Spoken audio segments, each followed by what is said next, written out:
Yo, yo, yo. How are we doing today? So, yeah. Last stream, fine on Twitch. With all the copyrighted material I'm using. Listen, Johnnies, if you ever find this, just think of this as me doing like a favor for you. Instead of you having to go and like I don't know how it fucking works. I don't know how copywriting fucking works. I don't know how you do that, but because if I have this idea, I'm guaranteed not the only one. And it seems that their song can just like be freely used on Twitch because nothing has happened on Twitch. On YouTube, on the other hand, sure. But Twitch is fine. Twitch is like fucking unaffected by this for some reason. I don't understand.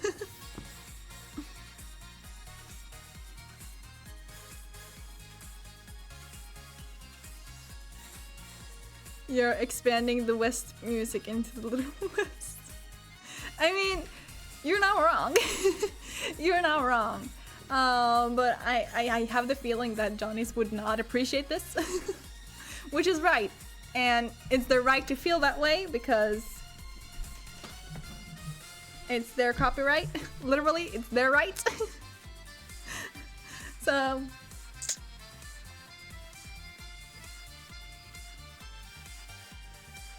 But yeah, the fact that there is like this giant loophole where I can just like use their music freely on Twitch without it affecting me in any way, they should get on that.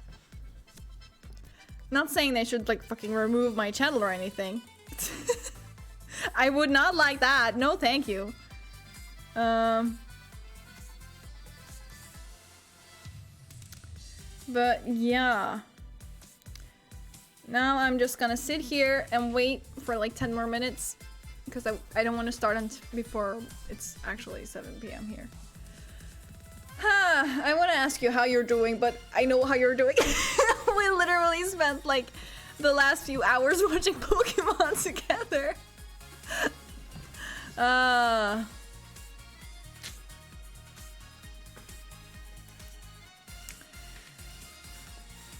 Yeah. I still don't know what I want to do with like the fucking chat box. For like this scene.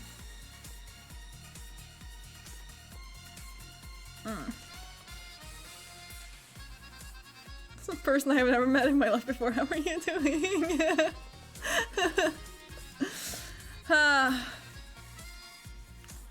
I'm doing quite okay. There's also this new Animal Crossing update that's out. Came out yesterday, and then there's this like DLC that came out like today that I tried out a bit before I went to bed last night, but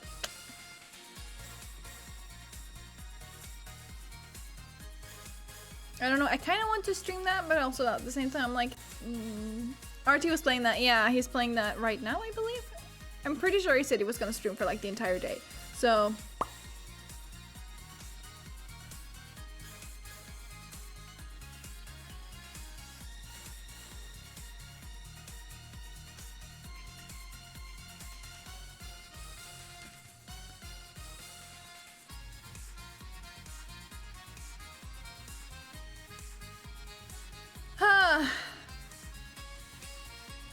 yeah, hold on. Wait, I haven't checked. I haven't checked where my lemon figure is. Is my lemon figure nearby? Lemon, lemon, lemon, lemon. Sweet citrus child, where are you?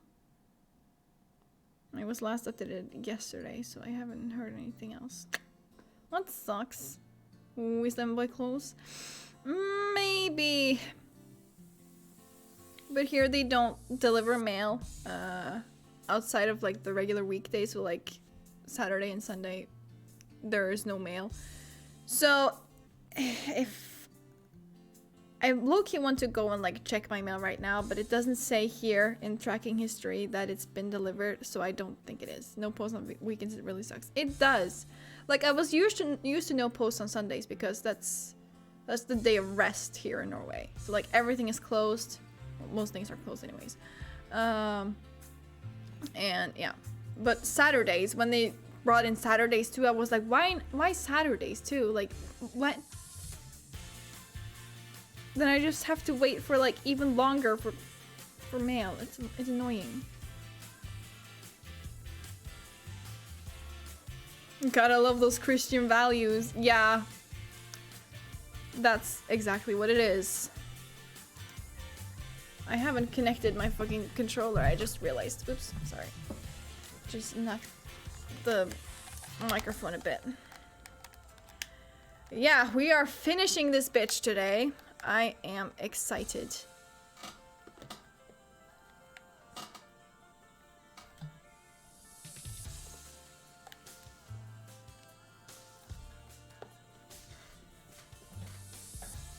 Ha.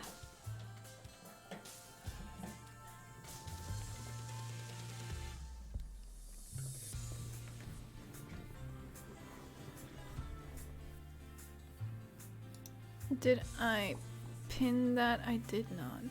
Fuck.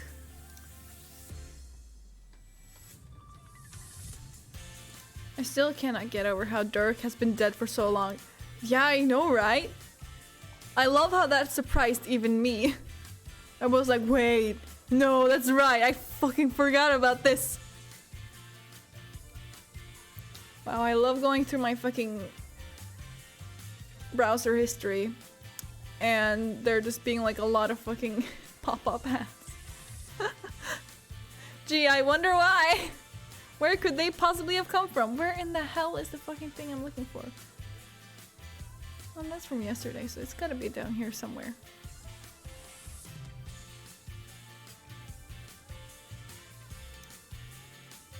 Anna, that you?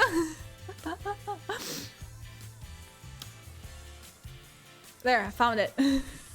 I found the link I was looking for. Ooh. Ha. Alright, where in the hell are we right now? To be continued. Yeah, I think that's where we are.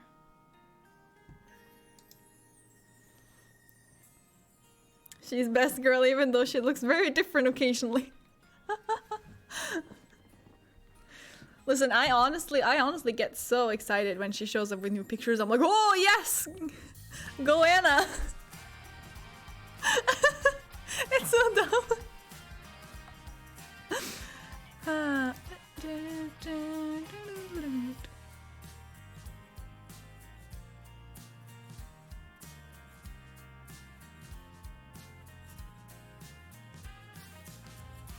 Anna has a new album. It's so silly, but I am attached to Anna. Yeah, me too. I actually got worried the one time that she just did not show up. But also, just to make things easier for myself, I'll never actually close down that window. So it's like always running in the background, even now.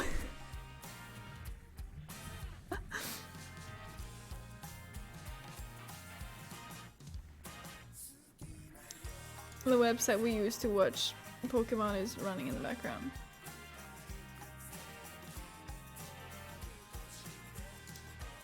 Oh no, wait, I had it open in another tab. Never mind. Well, that's fine. Anna is always watching.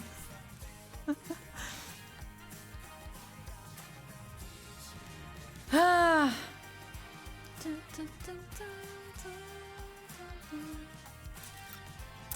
She really is.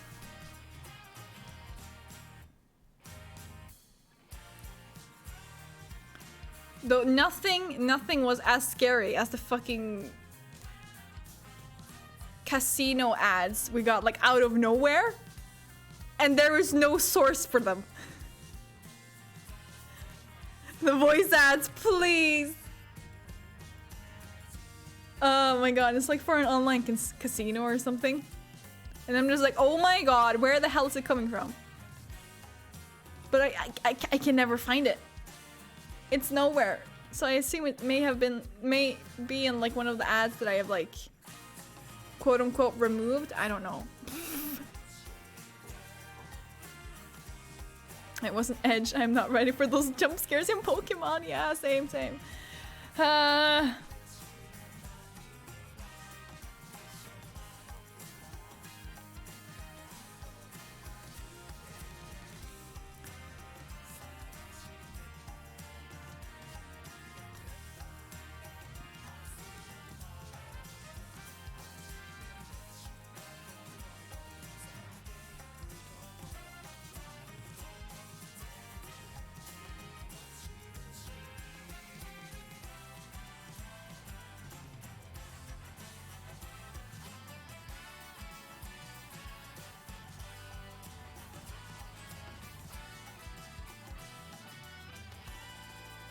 Okay.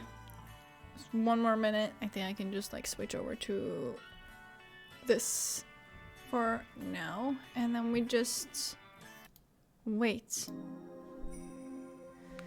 And we just wait.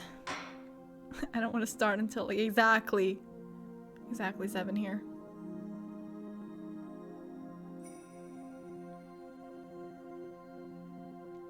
It says 59 still.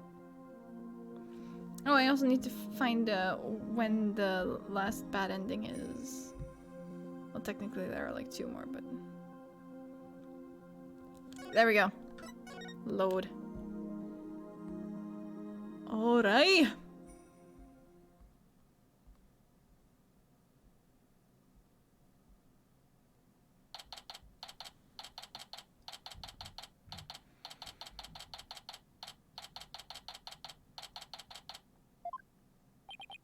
We're lucky the ambulance made it in time. The ambulance. I was like, what happened? What happened last time? Oh, Amara was shot. That's right. I forgot about that. Oh yeah, Amara got shot. Oh yeah. Holy shit. We've been forced into a recess for now. For now, while things get straightened out. I can't believe what just happened. Tell me about it. You don't think Garen's put that guard up to it? If she did, she's going to regret it. No one gets away with something like that on my watch.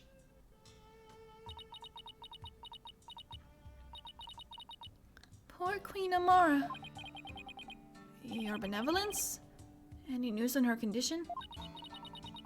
I love that the guard was like, hell yeah, I shot a queen. Yeah. She's undergoing surgery at the hospital as we speak. They are giving her a 50-50 chance of survival, though. Garon, justice will be served. Why? Why did this happen? Oh, just as we were finally reunited. Oh, Queen Amara. What was that about being reunited? Hmm? Oh, it's nothing. Right. How are you, Hornhead? Dirk Submadi was your father in all but blood, after all. Thank you for your concern, your benevolence. But I'm fine. Right now, we still have a trial to see through. So that's what I'm going to stay focused on. Hornhead, you are sturdier than your stature lets on. Just don't overdo it, okay, Apollo?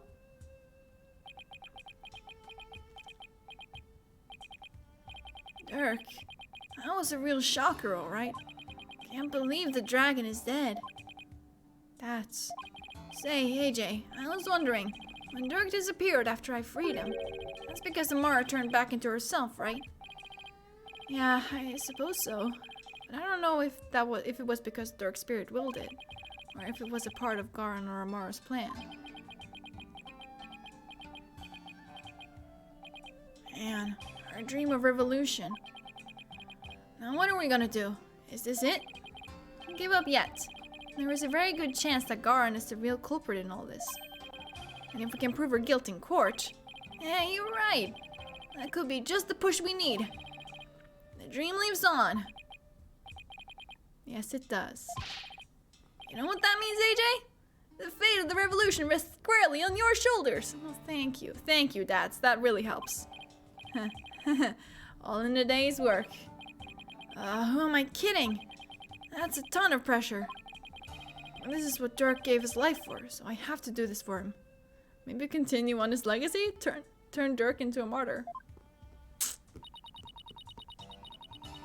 Perhaps, perhaps. The Honorable Rebel Dirk Submadi. I would have loved to have spoken with him while he yet lived. Really? Why not? I mean, he seemed like quite an interesting man. Did she bump her head or something earlier? The trial is about to resume. The defense is to report to the courtroom at once. Oh, there's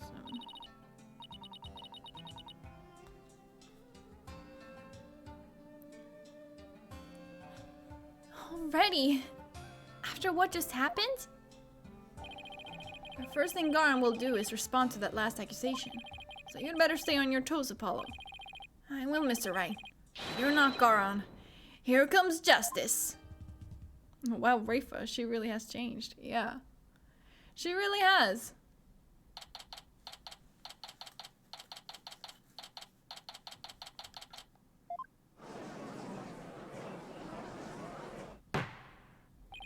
Now then, let us resume today's proceedings. Huh? Where's Nayuta? I must offer my apologies. I never imagined a royal guardsman would do such a thing. What? He wasn't acting under your orders? How dare you cast such suspicions upon Her Eminence? It is quite all right, Your Majesty. Suspicion is only natural under such circumstances. But rest assured that he acted alone, for I knew nothing of his plans. I don't believe that for a second. Now then, Your Majesty, regarding the murder of my husband, Minister Inga... What?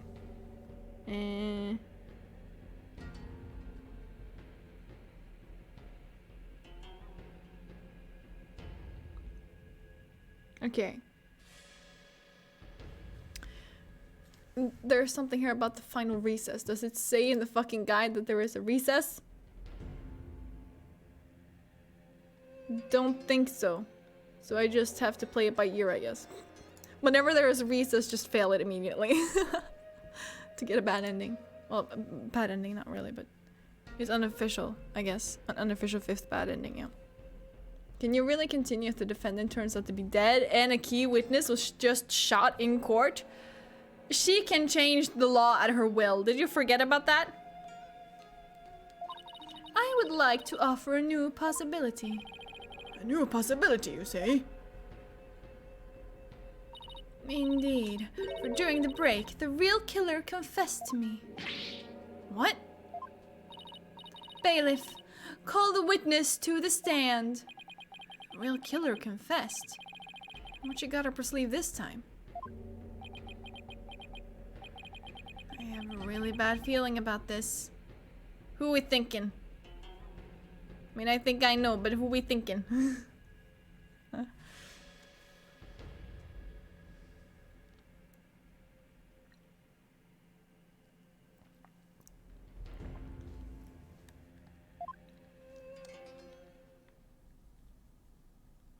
What are the options?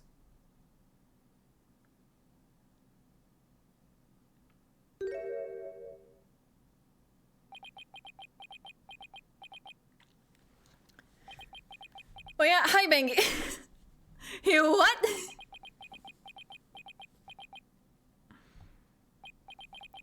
He's the one who confessed? Prosecutor Sadmadi, you're the real killer. I questioned him during the recess, as I felt that Amara had been covering for someone. So it was that he finally confessed his crime to me. Nayuta, you didn't really do it, did you?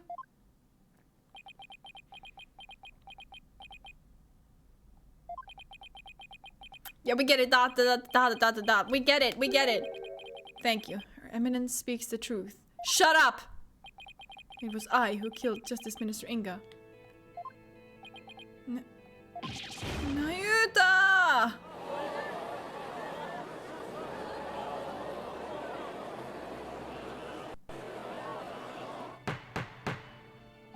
Peace. Prosecutor Sadmadi, are you absolutely certain about this? I never said this, but like Nayuta has elf potential. Absolutely. More likely, she made him confess for the murder to cover for his mom, who is covering for the queen. It's just a whole mess, really. A confession of this nature is grave indeed. Yes, I am certain, for I killed him by my own hands. At last, the real killer has been revealed. How are we supposed to respond to this? Nayuta! Retract your confession, now! Mr. Justice, it is not yet time for your cross-examination. Who cares about that? Admit it! It was Queen Garon who put you up to this. She forced you into giving a confession, didn't she? You're out of line, Mr. Justice. Learn some self-restraint. But... Or do you have something that might prove that I did not commit this murder? That is... What do you think you're doing, you idiot? Idiot is right. Truly, the truth can set us free. Looks like Garon got to him somehow. I definitely didn't see this coming. Nayuta, why are you doing this? Why would you sacrifice even your life to do Garon's bidding? Whatever the case may be, Prosecutor Sadmari, your testimony, please.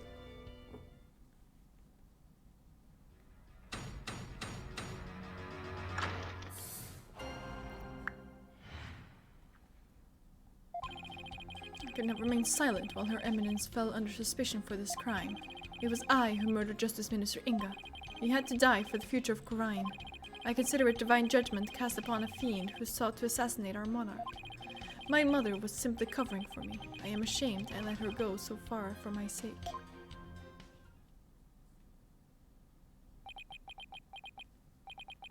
You do understand what you're doing, right, Nayuta?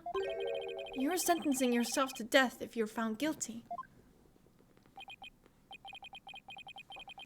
If that is the court's verdict, then so be it. I must obey the law above all else. The law, Nayuta? Or the queen? Objection! Yes, call him a simp in court. Enough! This blather has nothing to do with the witness's testimony. Please address any issues you may have during the cross-examination defense. Oh, I will. I'm going to blow his problematic testimony to smithereens.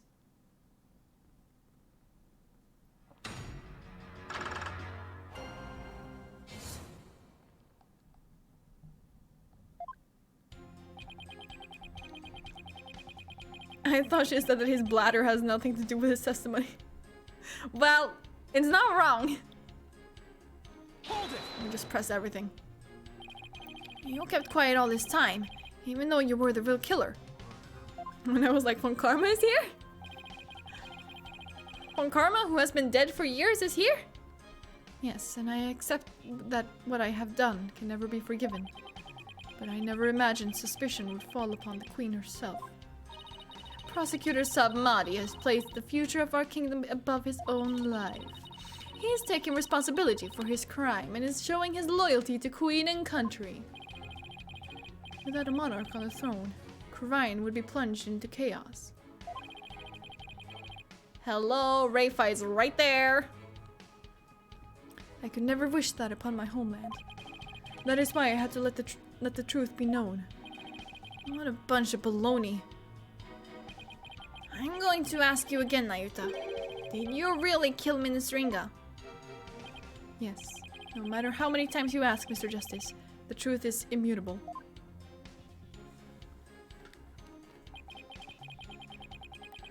It was I. Zombie bladder man. It's not too late. You can still retract your confession before the verdict is rendered. There is no retracting the truth. One either tells it or does not tell it. It is that simple.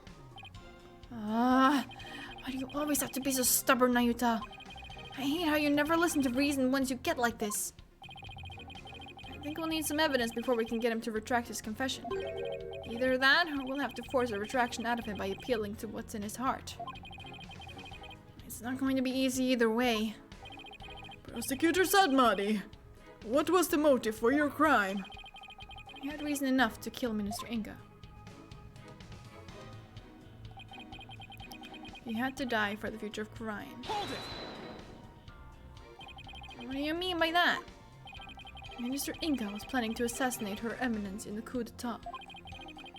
I had to nip this evil in the bud, even if it cost me the purity of my soul. So you're saying the death of another is a reasonable price to pay to protect the queen? Long have we remained independent under the authority of our spirit medium queens. We command the people's awe and respect with the power to commune with the dead. Without such a monarch, our kingdom would lose its standing in the world. But if spirit channeling is so important, why did you have Queen Amara perform the rites? I'm afraid my elder sister is quite capricious. She would fulfill her duty only when the desire struck as sporadic as that was. It was therefore something she did on a whim. There was no meaning behind it. Sure. A meaningless whim. It's hard to press a statement like that. Now, if I may return to my testimony.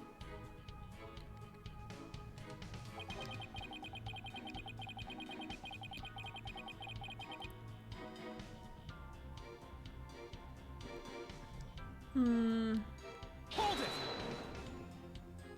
it! Divine judgment?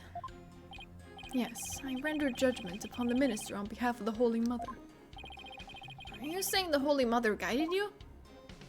No, Her Holiness would never condone killing in her name, regardless of circumstances. Yet I did it anyway, because... YOLO? What? Nayuta, where? Hello? As such, I believe my defiled soul will be damned to hell. But I do not regret what I have done. I willingly sacrifice my soul to protect this kingdom's future. Ah, snap out of it already, Nayuta. So his motive comes from a place of faith, huh? Why does that sound completely credible when it's coming from him? Well, Amara expressed a similar motive. As for her mercifulness, she is truly deserving of her title.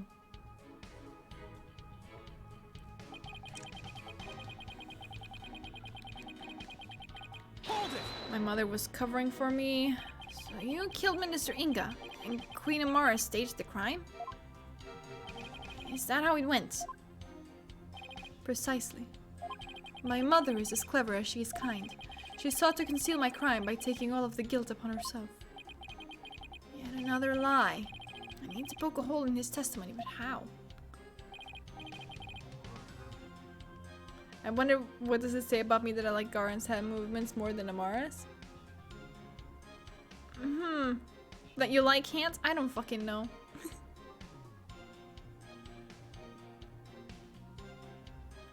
Nayuta, could it be you? Hold on, what did I say?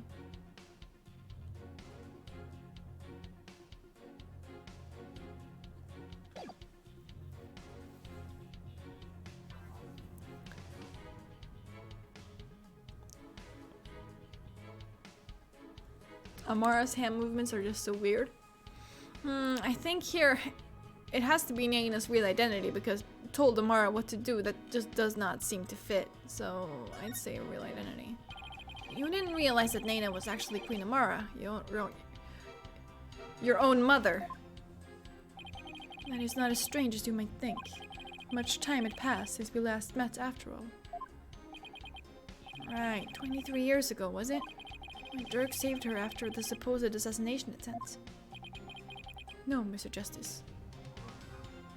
Her hand movements are like a loading page! You're so right.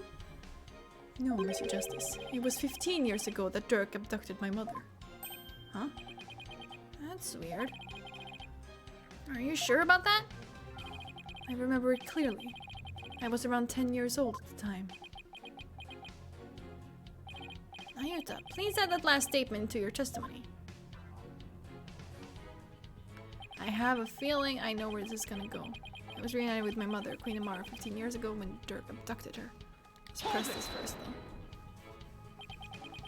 15 years ago, huh? That's around the time I left for the US. What happened after Dirk helped Queen Amara escape? Agents of the Crown pursued us relentlessly, so we had to live a life on the run. Mr. Justice, know that Dirk sent you away so that you would not be caught up in the life that we led. I see. Thanks. I can't believe it's been 15 years. Apollo, there's something about Nayuta's testimony.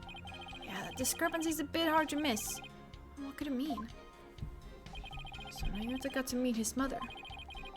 Back when Dirk rescued her. That's what he's saying. It's news to me, though. I had already been sent away by that point. Okay, now that I've dragged more testimony out of him. And when they finally meet up and then he was dead. What can I do with it? No, the death is just like a few days old. Okay. 15 years ago, when Dirk abducted her. That contradicts this one evidence we have. This. Objection! You're saying that Dirk made off with Queen Amara 15 years ago. And that's strange, because I heard something very different from Dirk. He said that they ran off together 23 years ago. That is impossible. I know for a fact it was 15 years ago. Well, I have evidence that contradicts your statements. How do you explain this photo? Dirk said it was taken 23 years ago. He said that. He did, but if we take what he said as fact, then there's something in this photo that doesn't make any sense.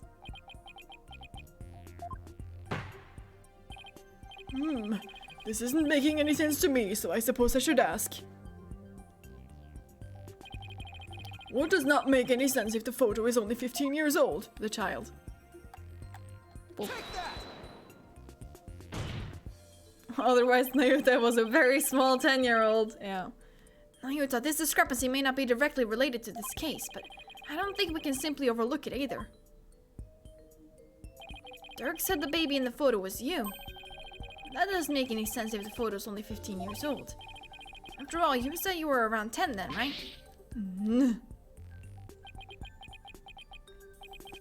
He's definitely sweating bullets over there. Or something. Apollo, if this baby is Nayuta... Wait, you don't think... Did Queen Amara have another child while she was on the run? What? And just what if that child were being held hostage? Nayuta, is that why you obey Queen Garon's every command? You presume too much. Ah, and that's why Queen Amara was trying to take the rap as well. To protect this other child. A child born 15 years ago. It would have to be someone who's around 14 or 15 years old now. This is just a guess. I believe I know someone who fits the bill. This also explains the strange behavior. This is the child who was born to Dirk and Queen Amara 15 years ago. What happens actually if I fail this?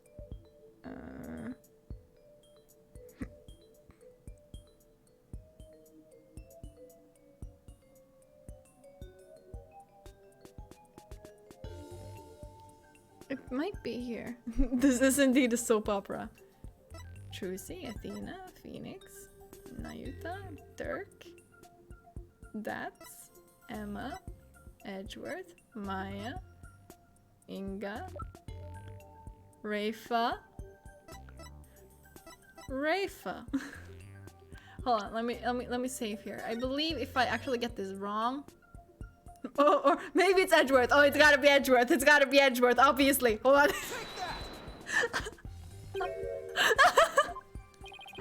Prosecutor Satmadi appears absolutely speechless. Now, before everyone else goes speechless, I must confess. I was wrong. Sorry. I mean, the hair fits. Kind of.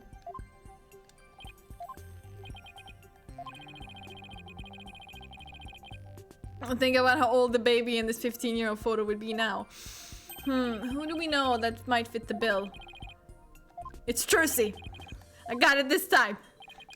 Okay, I know it's Trucy. Fuck.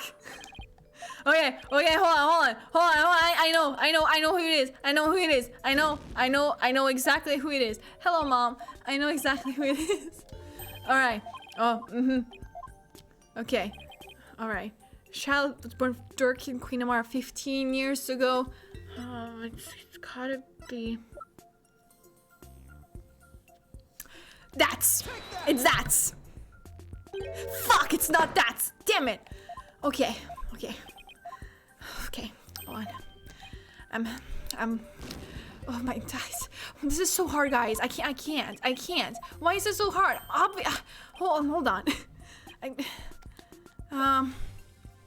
Albie fits perfectly. Fuck! Damn it. Oh man. Damn. What the hell? Fuck. Who might fit this bill? Bill.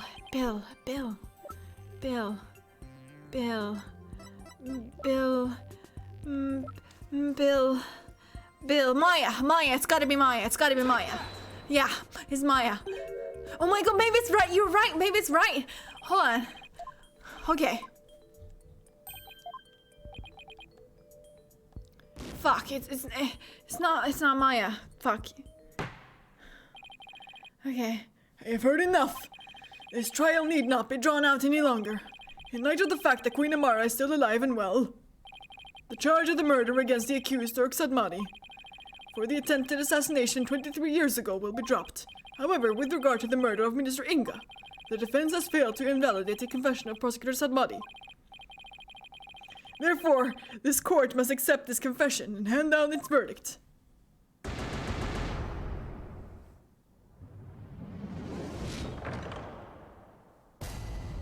Guilty, cool. That was really worth it.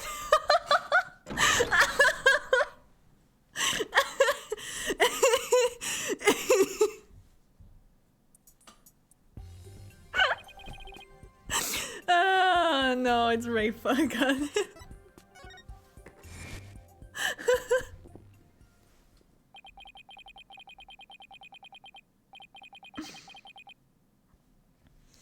Yeah, so the reason why this is called an official fifth bad ending, I'm pretty sure it was that, because it says there can occur after the final recess, but before doing something else. In this ending, the usual game over message is displayed, but Nayuta is convicted instead of Dirk. The joke made me laugh so hard. Listen, anything to get the bad endings. I love getting bad endings. By the way, hello Eevee Master, good to see you. Hope you're doing well.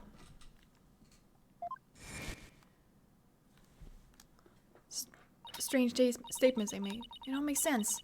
Prosecutor Sadmadi, may I ask you something? Of course, Your Benevolence. I have been meaning to ask you this since yesterday. Did you know about Queen Amara? And about me? Where did you hear such a thing? From Mother, and only yesterday. Rafa was carrying on about telling the truth to the people. So I told her what the truth really was. For it is up to a mother to discipline her child. I see.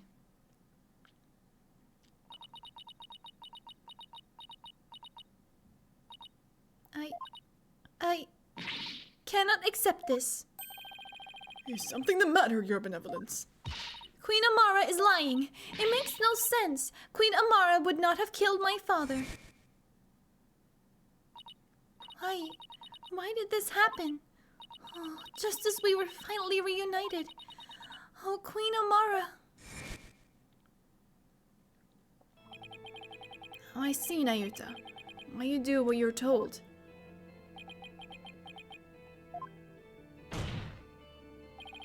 The other child born to Dirk and Queen Amara was...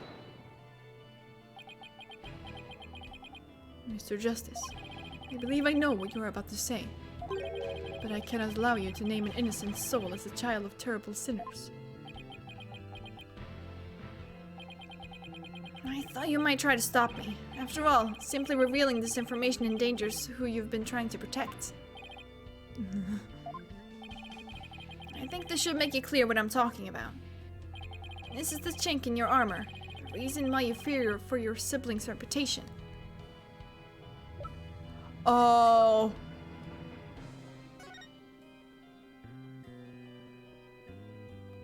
Is it this? Like, my mind immediately went to that for some reason.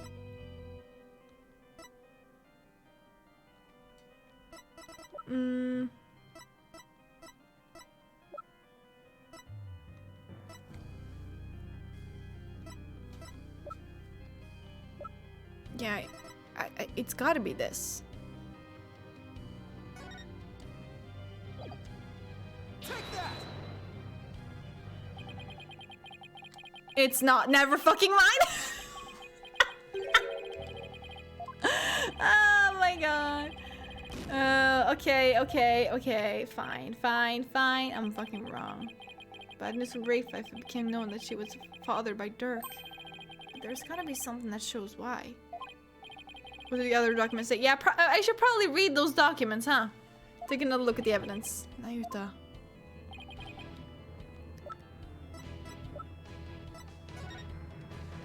The arson incident involving Amara's private residence. Amara was slipped a sleeping pill and perished in the fire.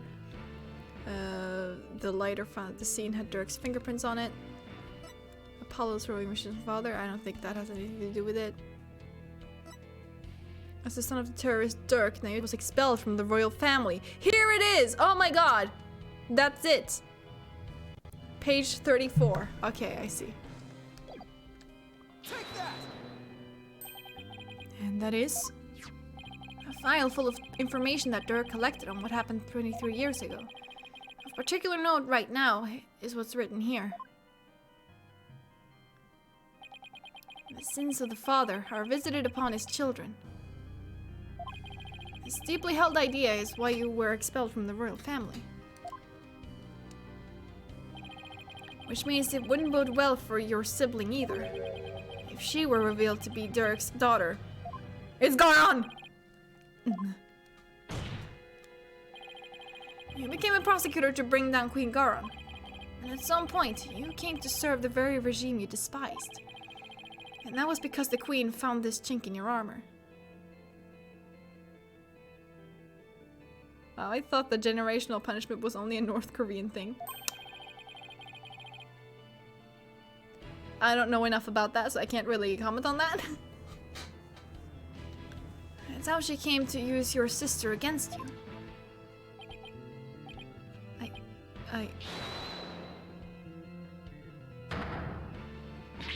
Nayuta, have you been keeping this secret all this time? Have you been trying to protect me?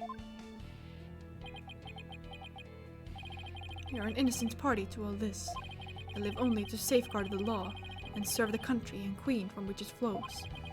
One such as you, who is destined to ascend to the throne, need not fret over one such as I. No, I cannot accept that. What you say it's malarkey. Don't you even care about what happens to you? Before country, queen, law, and everyone's future, my personal feelings are of no consequence. If you do a bad enough crime, and that is a very loose definition, you and up to 3 generations of your family can be jailed. Well, that's quite something. That is why I resign myself to my fate. I know I must accept the status quo without any thoughts of change. Spoken like a true prosecutor and patriot. I shall continue to rule Khura'in until the day Rafa succeeds me, for that is what is best for our kingdom. I know, Your Eminence. Yours is no small sacrifice, but I promise you this. In exchange for your life, the child shall remain safe, and the kingdom shall prosper. That is all I can ask for with my meager existence. Nayuta, is this really the new you? Resigning yourself to the will of another and killing any hope you had held for the future. You held for the future. Wow, what a bitch. Yeah. No. The Nayuta I knew would never let himself be turned into this.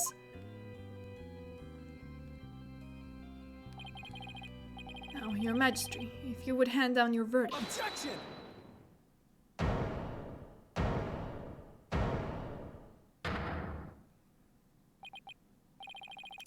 say you're simply accepting your fate, Nayuta.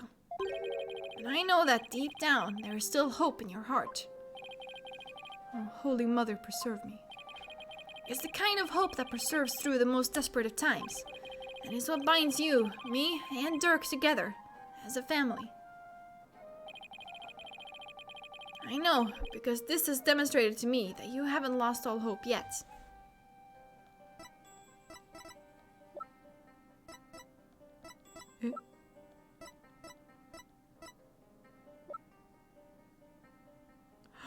Oh! Nayuta never confiscated Dirk's badge. Take that!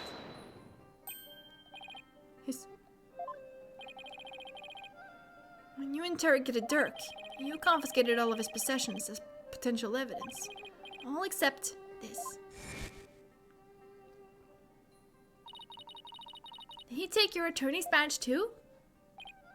No, I thought it strange, but just when it looked like he was going to take it from me, he changed his mind. So tell me, Nayuta, why didn't you take this badge? You couldn't bear to take it from him. You couldn't bear to take it from him, could you? And I know why. It's because this badge means something special to us. Hey, Dirk, why do you still wear your badge? You're not a lawyer anymore, right? This badge is my heart and soul, son. I'll never stop trying to realize my dream. Not until my very last breath. A dragon never yields. Oh, A dragon never yields, right? exactly. Nayuta, Apollo, I vow to restore Khura'in's legal system to its rightful state one day. I want to pass on to you a world where you can live free from the fear of tyranny. Literally your last breath. You may say you've given up. But that's not how it really is it? You never gave up, and you never will, because you still believe that all of the wrongs will be righted someday, don't you?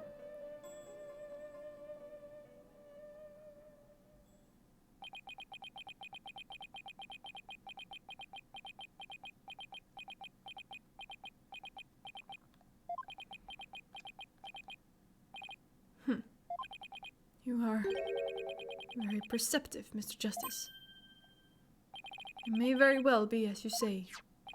Why did I not confiscate this badge? Even I did not know. Until now. Perhaps I was waiting for him to save me. Save you? Yes, save me. Like he did on that day. Ayuta! Apollo! Hold on, I'm coming!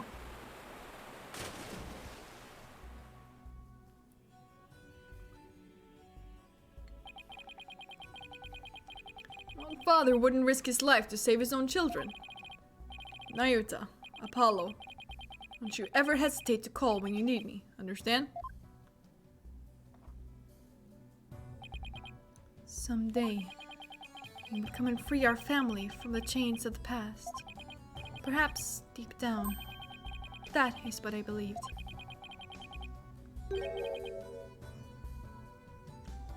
Also, I too would be scared to say something wrong if the former queen got shot here. Yeah, you're right. I forgot about that again. I believed in Dirk, our father. Ayuta, I knew you. However, it was but a dream. And now that dream has died. Murdered along with Dirk. So now, as the eldest, the responsibility falls squarely onto me. No matter the cost, I must protect her. Please, try to understand, Apollo. Understand why I shall bear all this sin. It is the only way. Such insolence! You have wasted more than enough of my time, lawyer. Do you not see the futility of your desperate floundering? The immutability of his duty? It is time to accept defeat.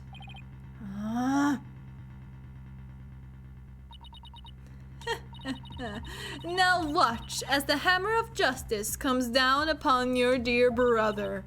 Your Majesty, the verdict, if you will. Yes, Your Eminence. Objection! Wait a second. What'd I do? Does the defense wish to raise an objection? There's gotta be some way to save Nayuta. Apollo. It all goes back to that incident 23 years ago. We branded him the son of a criminal.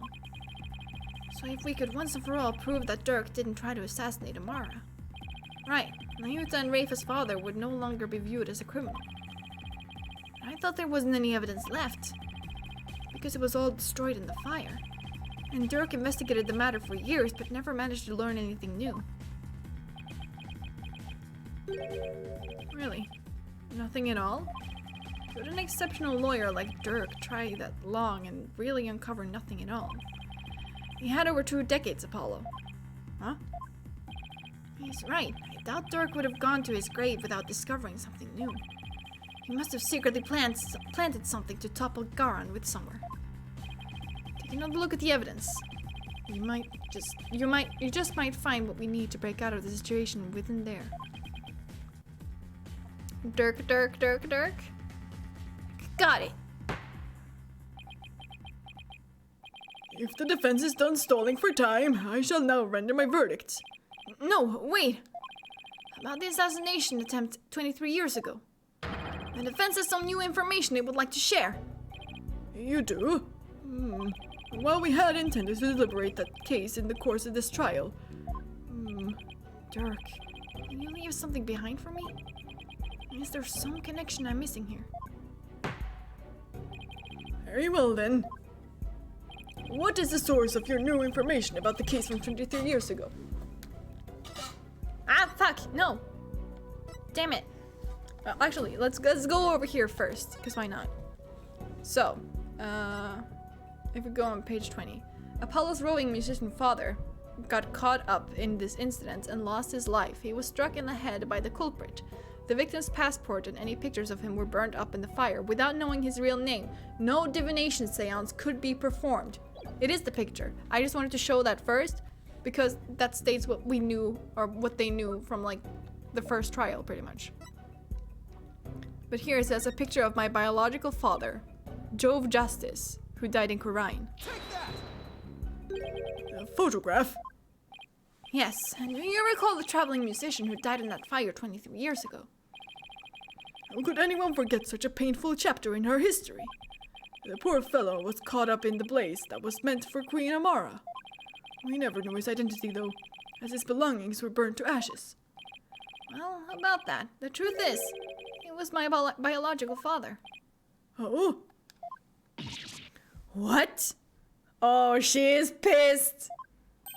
Why, of course, with his photo and her benevolence.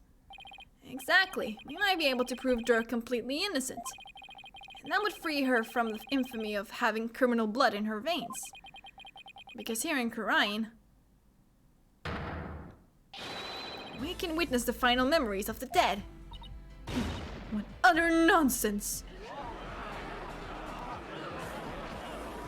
I mean, wouldn't it better to get Maya and just have her channel him? Do both of them at the same time. Have the divination seance, and then also Maya channeling him, so that we can actually like ask him about what was what. There was no evidence left in the wake of that blaze. That's what you think. But Dirk went to the ends of the earth to bring this little souvenir back for us. He did. Yep. And boy, is it the best piece of evidence ever. He knew that with it, he'd finally be able to conclusively settle the matter here in court. And save his children. Your Majesty, the defense requests that we hold a divination seance for this new victim. What a waste of time! The events of 23 years past have already been deliberated at length. Objection! Wasn't Dirk on trial for that incident as well today? So we wouldn't be doing our jobs if we failed to look into this new lead, would we?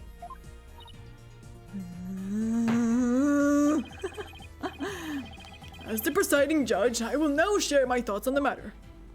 The attempted assassination of Queen Amara is a case we can ill afford to leave open, and I believe that the final memories of the victim will prove to be very important. Therefore, it is the opinion of this court that we should conduct another divination seance. Correct, garage. Why you? Your benevolence. If you knew the full name of the victim seen in this photo, you'd be able to perform a divination seance, right? Of course. Leave it to me. Thank you. My father's full name is...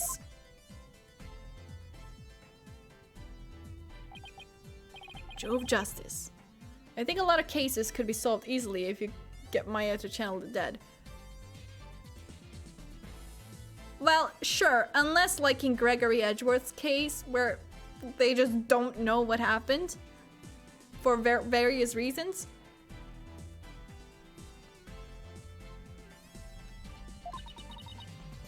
All right.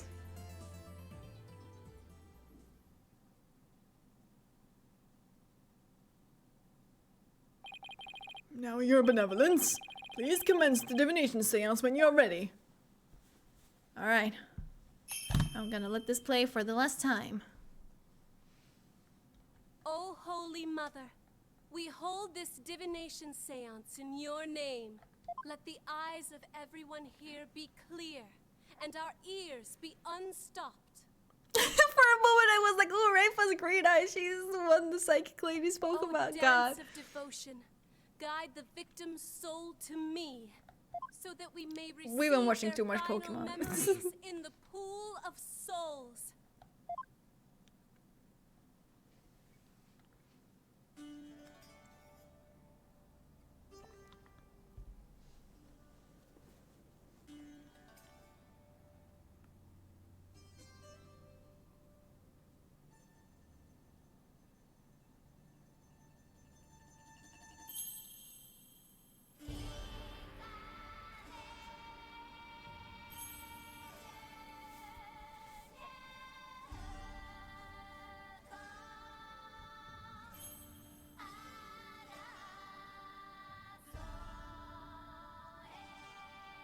How old is she? She is 14.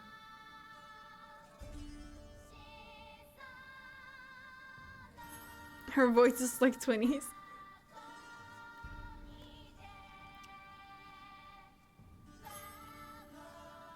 Well, they couldn't exactly get a child to voice her. Or I guess they could, but like it wouldn't like be the same.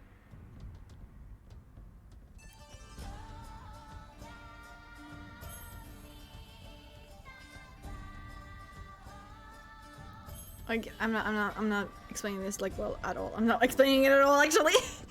but you know, like child labor, they couldn't just like I don't know.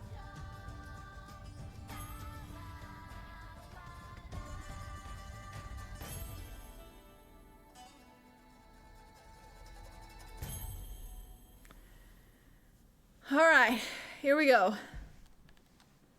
Time to see what happened 23 years ago.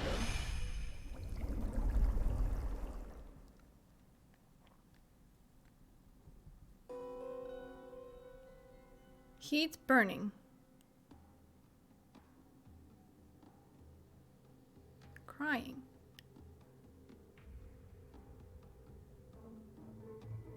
Is that baby Apollo? Pain.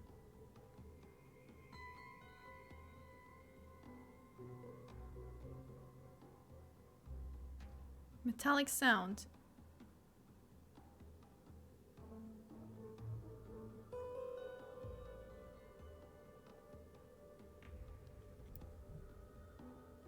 You cannot drop the baby? Imagine if you had to dance for a spirit channeling. Imagine the spirit roasting your dance skills. The spirit of the victim has granted us a window into his final moments. It would appear the divination seance was a success. Those were my father's final moments. The baby we saw must have been you, Apollo. I will now decipher the experience of the deceased. Are you ready, Hornhead? Yes, please proceed. Why not get Maya and, like, have him actually tell what happened himself? Very well. Here are my interpretations of the facts as gleaned from the seance vision.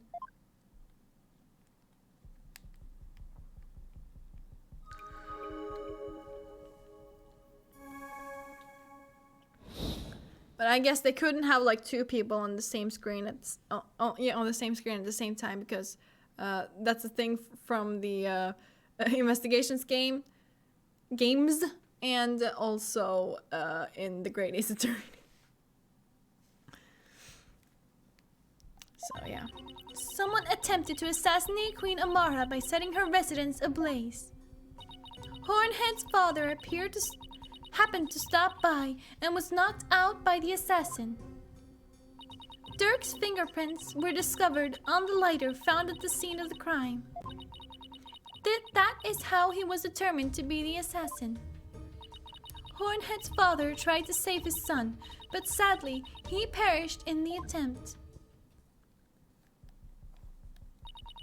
That is everything the deceased experienced in his final moments. My father's final memories. Right here for everyone to see, but can any of them unlock the truth behind what happened 23 years ago?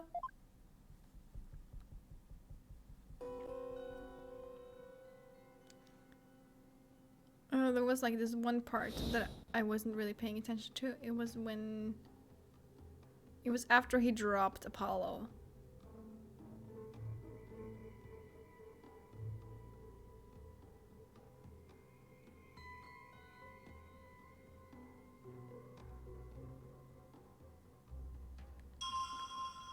Like, oh fuck, that's not what I meant. But yeah, you can like barely see that there's a hand.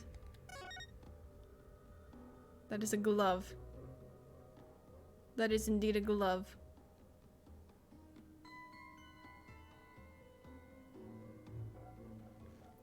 Okay.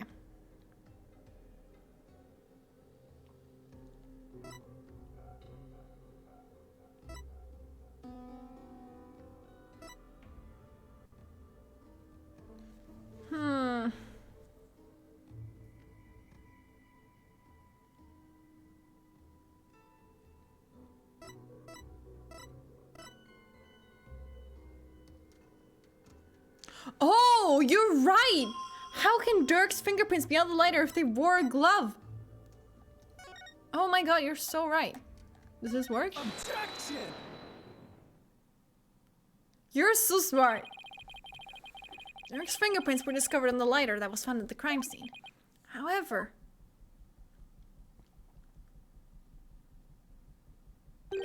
the hand holding the lighter in the seance vision appears to be gloved.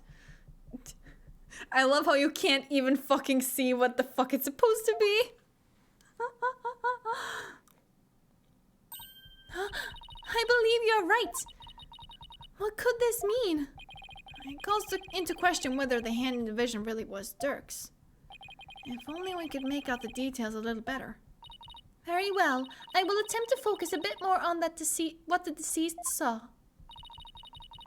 It's just a brown mess in that plate. Perhaps that will help refine the seance vision. I feel like I should save just in case it fucking crashes for some reason. That helps a bit. It does seem that there was a glove on that hand.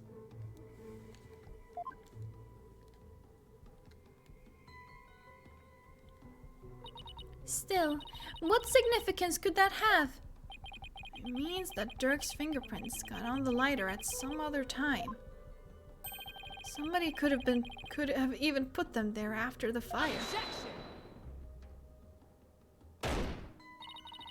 What you have is pure speculation, while the fact remains that they are his fingerprints. Therefore, it stands to reason that Dirk was the one who used the lighter. Objection! Apollo did sound kind of drunk there. I guess so, yeah. It just means I have to prove that the figure in the vision is someone else. Using the information? Using the information. In my father's final memories. Either way, it seems that I must revise my insights.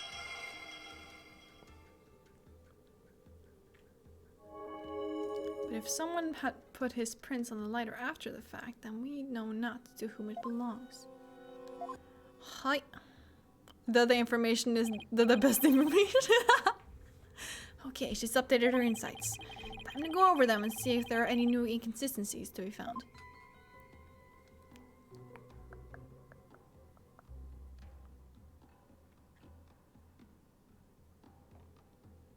Can we see a bit better what's happening around us now? Or crying? The child. There was some kind of pink reddish band on the gloved hand. Yeah, that's what I was thinking too.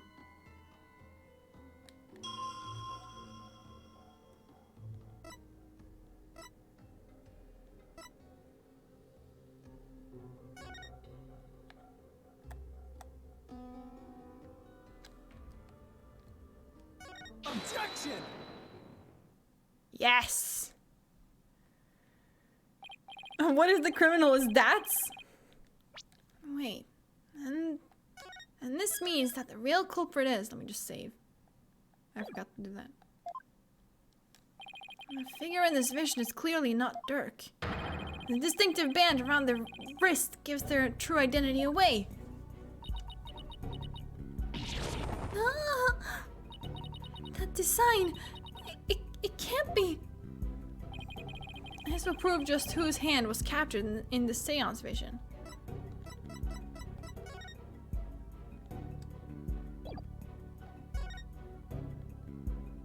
No.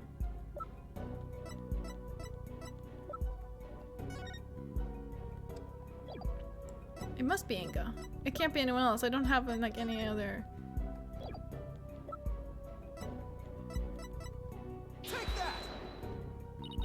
That photo! So you do believe the culprit to be... Justice Minister Inga had cuffs with the exact same pattern on them. You're referring to the cuffs of justice, correct? Yes, I hear they're a traditional part of a Koreanese justice minister's attire. But what does this tell us? It tells us that the figure in the vision is none other than Korean's late Minister of Justice. Ingakul Korean! Actually, his name is Ingakul, and how could this name be any longer or more pompous than it already is? Korean the Third. You forgot that. You forgot, like, that little part. It's fine. I understand. It's kind of hard to remember, but yeah. No, not my father! So he plotted the assassination of the former queen as well as the current one. Justice Minister Inga. So then Dirk's innocent of both charges. The Defiant Dragons, they've been right all along.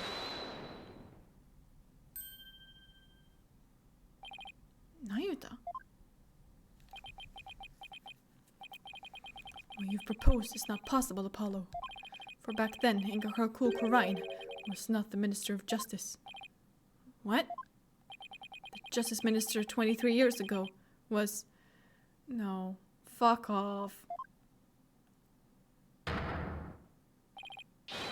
You, Queen Garn. Oh, never mind. I was... Okay. Plus, not even adding Korain the Third is just disrespectful. Is it garage it is? What? Alright, she served as a Minister of Justice before succeeding the throne. I guess she also prosecuted the assassination attempt 23 years ago as one. So then, the figure in this vision is actually... Your Eminence, it is you, isn't it? See, this is what I've been saying the entire fucking game. The only one with the fucking most solid fucking motive is Garan. It's always been Garan. Like, oh no, my sister dies in the fire. Oh no, gee, I wonder who will be queen now. Oh, me? Me? Really? Me? No, there's no way I could ever, like, what? Like, it could only have been her from the fucking start. Yeah, it's pretty obvious. This is madness. Why would Her Eminence do such a thing?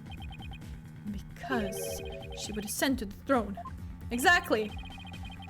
She wanted to usurp the throne from her sister Amara.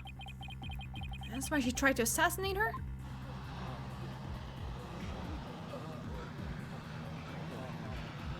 Because she looks like a villain, for fuck's sake. Well, remember that she doesn't actually look like that. Well, she does, but normally she looks like this, right? It looks like way more kind than the fucking witch bitch that's at the stand. Not at the stand, but yeah. At the desk or whatever. Garage is A-posting behind her bench. She is? Oh, I didn't realize. Your Eminence, are you the one responsible for tearing my family apart? And was it you who killed my father? Well, Your Eminence, I'm asking you a question. Insolence!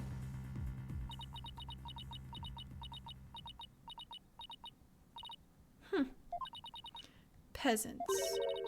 Always carrying on about things of no import. You do not deny it then. You conceal the truth and use me for your own designs. And also, out of this dumbass law, those who would support criminals would be deemed just as guilty. Well, gee, I wonder how this is gonna flip on its head right now, huh? Huh? Everyone who's holding with the queen, her logic is just gone, really.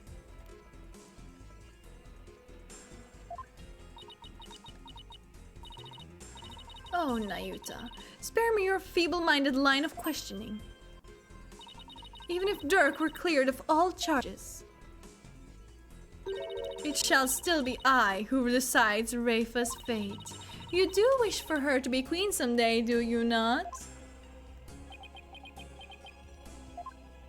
Remember, the child lives only by my good graces.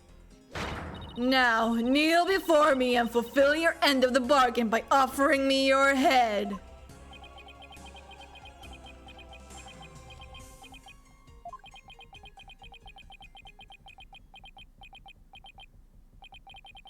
Your Eminence, I am done heeding your commands. Let's go! Even as you used my sister against me, I still believed you. I believed that protecting your secrets was in the best interest of this kingdom. But you have been deceiving me all the while. Nayuta. Imagine him just going, you know what? I want this to become a democracy.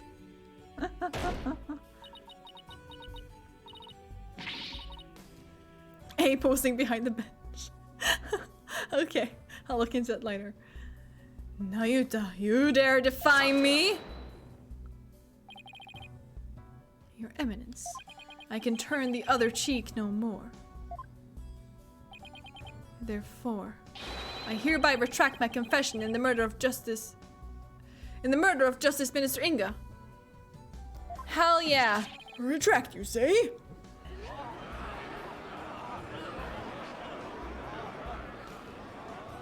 Turk, the final piece of evidence you left behind has released Nayuta from his suffering. And now he's finally free. I remember this part.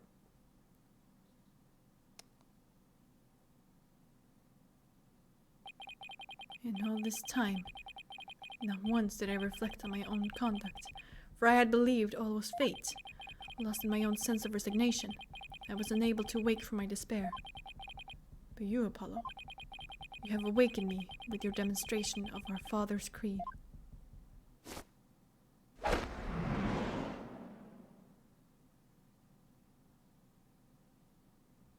A dragon never yields. Let's go! Woo!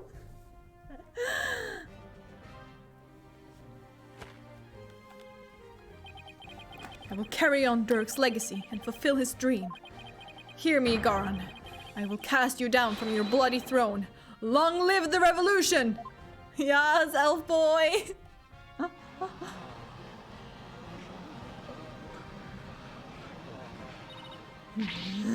Insolent fool! Now even you prattle on about revolution! Will you look at that? Well, Apollo, it seems we're finally making some headway down the road that Dirk carved out for us. Yeah. Now, if we could just prove Garen's guilt, we could continue on down that road, towards the revolution Dirk dreamed of.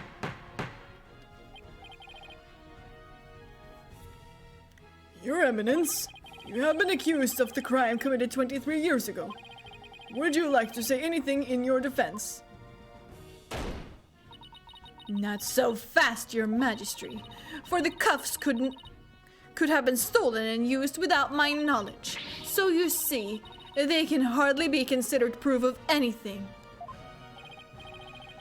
I did not like that nail breaking, I felt that. Well, I assume they're just like press-on nails because she loses them and then they come back all the time, so it's fine. It's not that bad. Why, I believe you're right. But we know she's guilty. Well, lawyer, is there any other evidence you would have me refute? Unfortunately, this photo was the last piece of evidence Dirk left for me. So as far as evidence goes, I've got nothing else regarding that case from the past. However, now that prosecutor Sadmadi has retracted his confession, we'll have to redeliberate the current case from scratch. Yes, the defense speaks the truth. Even though it is clear who the guilty party is. Let's go! Queen Garan! Nayuta is the spiritual brother to chaotic Legolas. Sounds about right. The defense accuses you of the murder of Justice Minister Inga Karkul Kurain.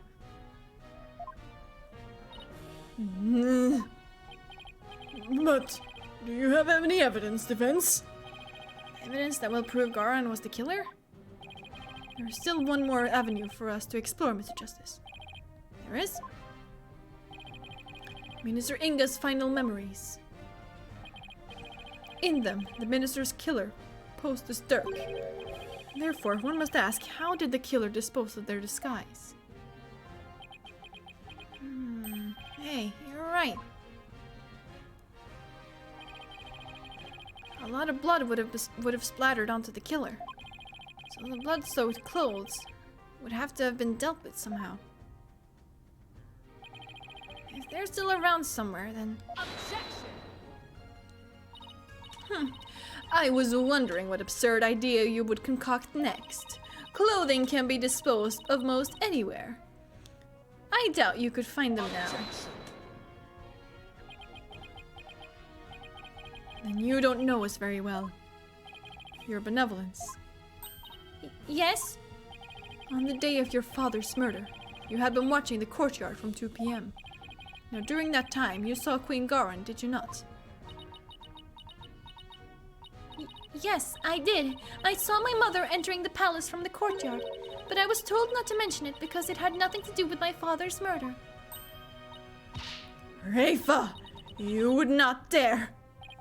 When the queen headed into the palace, did she have Dirk's clothes in her possession? No, she did not. So maybe she disposed of them somewhere in the courtyard. The police did a thorough sweep of the area following the crime, but they did not find anything resembling Dirk's clothes. But you knew that already, didn't you, prosecutor? Yes, I admit no clothing was found. So you admit that you were merely speculating, chasing phantoms and delusions of evidence that never existed. This makes no sense. Clothing doesn't just disappear like that. If Garan wasn't carrying any clothes, she must have gotten rid of them somewhere. Somewhere where she thought they'd never be found. Where did they never be found, huh?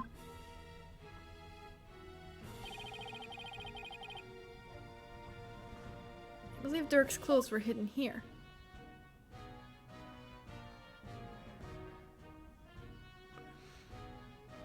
In the water?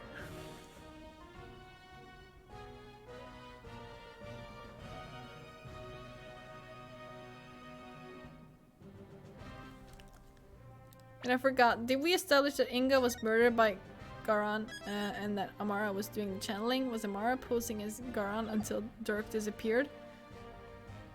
Can we smack Garan with the thing she's holding? I love how you're calling her garage, by the way.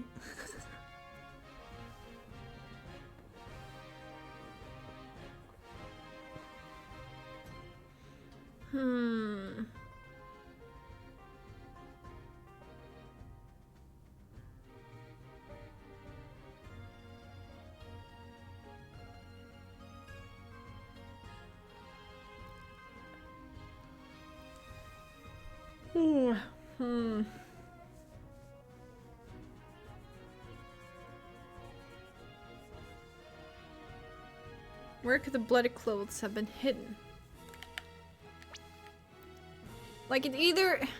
I want to say, like, the sarcophagus in the tomb, but we already found Dirk there and there was nothing else there, so it's gotta be the water. The private quarters? But we've already investigated Inga's private quarters and there was nothing there.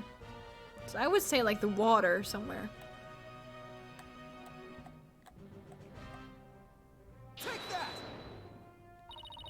Impossible. Never mind. Never mind. Never mind.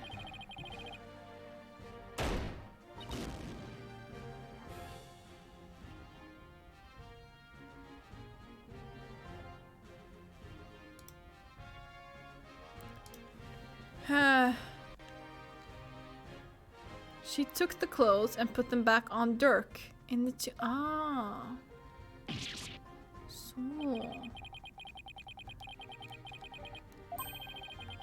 would have to be someplace that was beyond her benevolence's field of vision. Ah, of course. Yeah. She would have noticed the bundle of bloody clothes. True, true. You're right. I was not thinking about that. Thank you, Nayuta, for telling me that. Okay, then it is the tomb. The tomb? You believe the clothing was hidden there? Yes, it's the only place it can be. Very well. Where in the tomb do you... Very well. Where in the tomb do you believe the clothes were hidden? Sarcophagus. Of course, that makes perfect sense. The clothes weren't simply hidden. They were returned to where they belonged, exactly as you said. And by that you mean? The killer would have had to get Dirk's clothes from somewhere.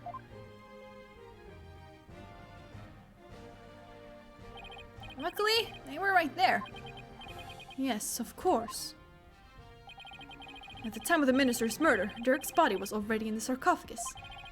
So the killer could have simply borrowed his clothes. Right. Before the minister entered the tomb, the killer put on Dirk's clothes, and then hid behind the curtain above the sarcophagus. And after the minister was killed, Dirk's clothes were returned to his body.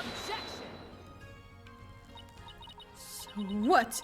And this is still all speculation. We know not whether those clothes were actually used in the murder. Therefore, you cannot prove that they are somehow connected to this case.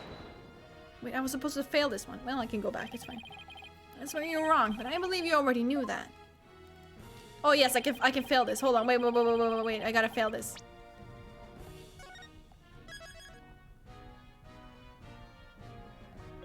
These clothes were definitely used during the minister's murder because of this. Eye patch. That proves the clothes were used in the course of the murder, doesn't it?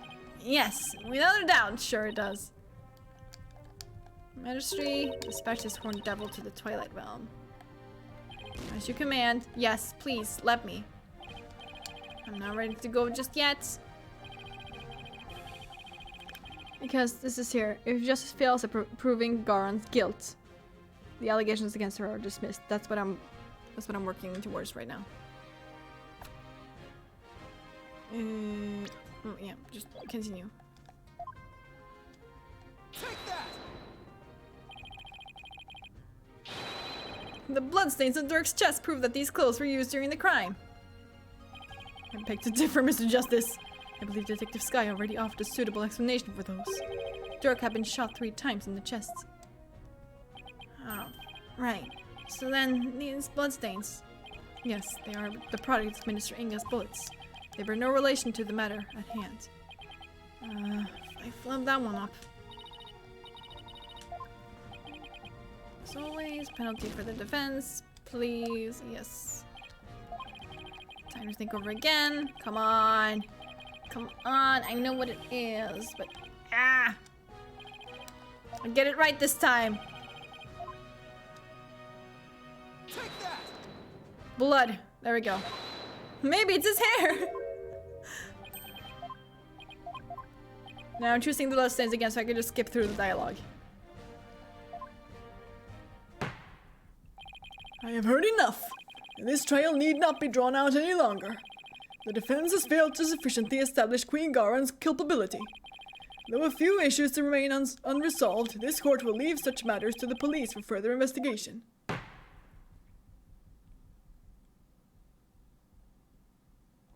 There we go.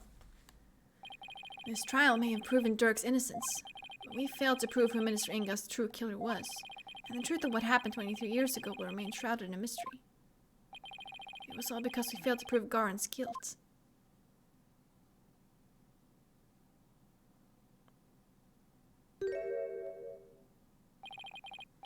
After that trial, we were forced underground in order to escape Garen's agents, and I joined Nayuta and the Defiant Dragons in their efforts to overthrow Garen.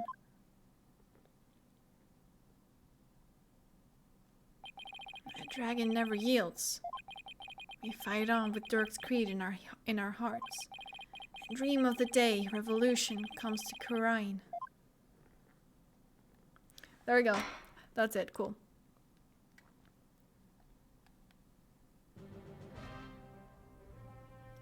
Okay, now we can actually do this properly. I mean, I assume it's like this space because it really looks like a butterfly. The bloodstains on Dirk's chest are no doubt the result of being shot by the minister. However, that doesn't explain everything. There is also some blood spatter extending from his left elbow to his abdominal area. Sure, let's go with that. I believe this blood splatter came from...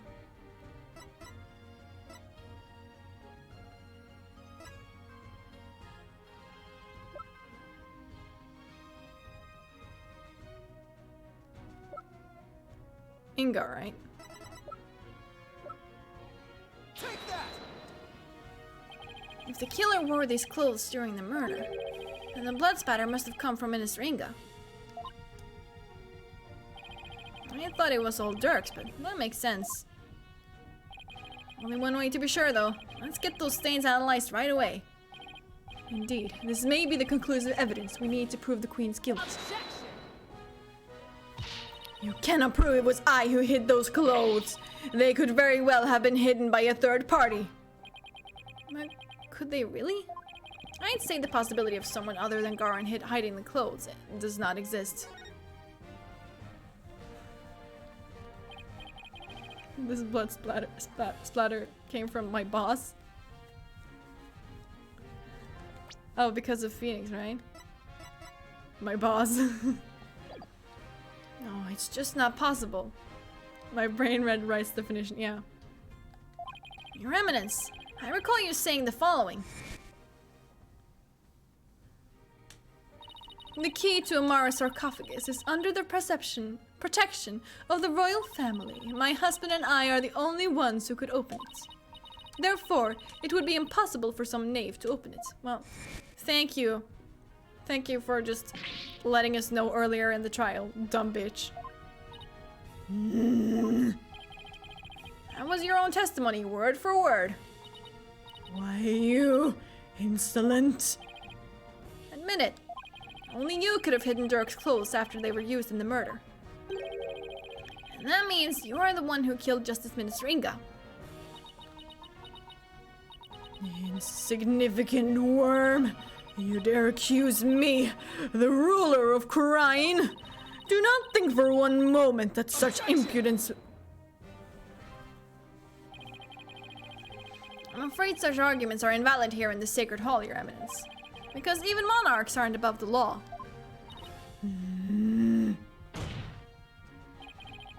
It's the end of the line for you, Queen Garan. Time to come down from that lofty throne and face justice. Break down, break down, break down!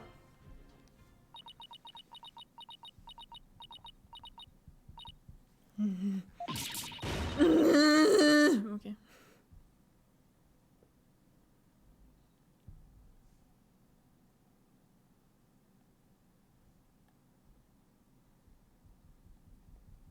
At least the dots are silent this time.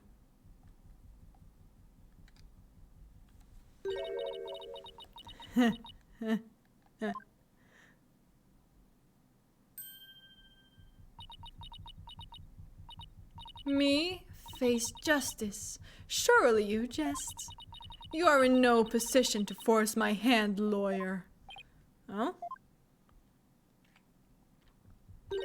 Surely you haven't forgotten about the Defense Culpability Act. Those who would support criminals will be deemed just as guilty. In short, should I be convicted of murdering my husband, your dear brother, who delivered false testimony in my defense, shall also be found guilty. My fucking god, I fucking hate her.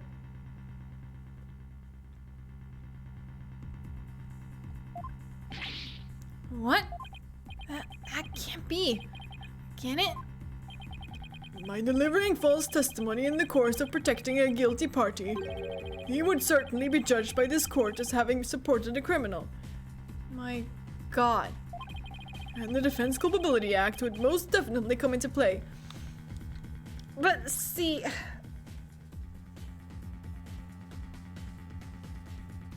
He was literally being threatened. What was he supposed to do? This is such a bullshit law. I mean act. And that law is so broad that anyone could be convicted under it. When it comes to the DC Act, even I am conflicted, and yet, as it currently stands, it is the law of the land. And as you said earlier, no one is above the law. Of all the absurd things I've seen, this law really takes the cake. Now what? What can we even do at this point? You need not look so forlorn. Dirk has been cleared of all charges. So let us leave all thoughts of the real killer and revolution in the past where it belongs. She wants us to just let her off scot-free. And yet, I don't see any other choice.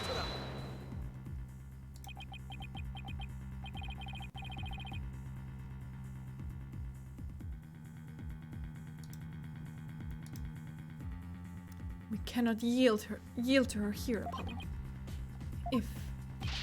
If it will move the revolution forward, I will gladly face the DC Act. Now do it. Accuse Queen Garan of the crime she has committed. But Such insolence!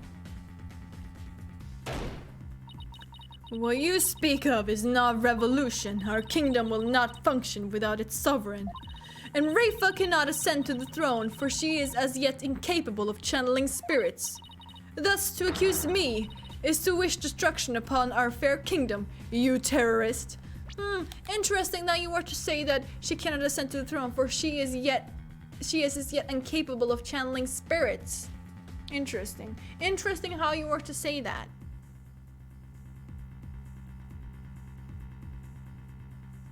Because Garan, I think that you are not able to channel spirits yourself. Which is why you had your sister do it. And by your own words, that means that you cannot ascend to the throne. So, I guess that just cancels everything you've done.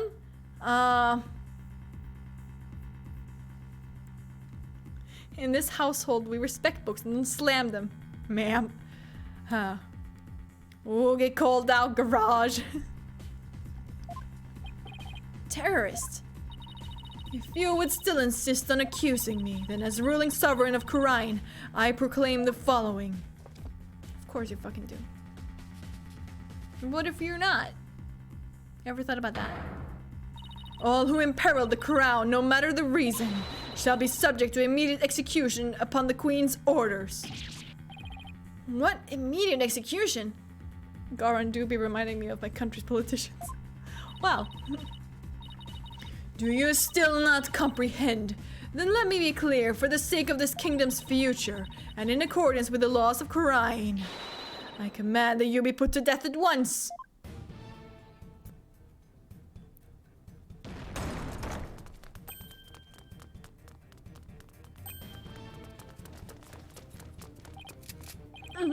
What the?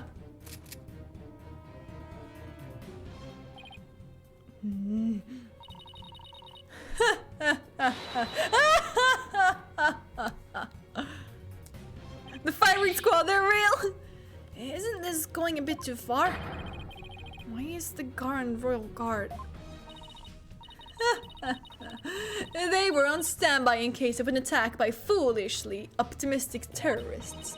Now, if you would continue to oppose me, the very embodiment of the law, then under my regal authority, you shall all be put to death.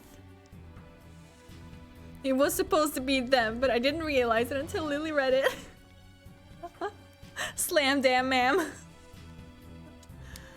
Oh my god. Objection! Oh, come on, this is insane, even for you.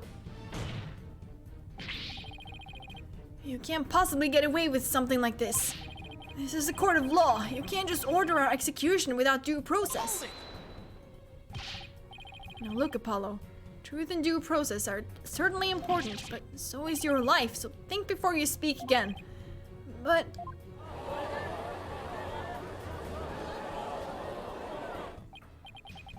please, Apollo, do not make this any worse than it already is. I cannot lose you to the Twilight Realm too. What am I supposed to do? How do I win against an opponent that can rewrite the law as she sees fit? How can I ever bring her to justice? Is this really how it all ends? It is your life or your accusation, lawyer. You cannot hope for both. It is time to cease this insanity. What do I do? Should I accuse Queen Garan? Just give up. No.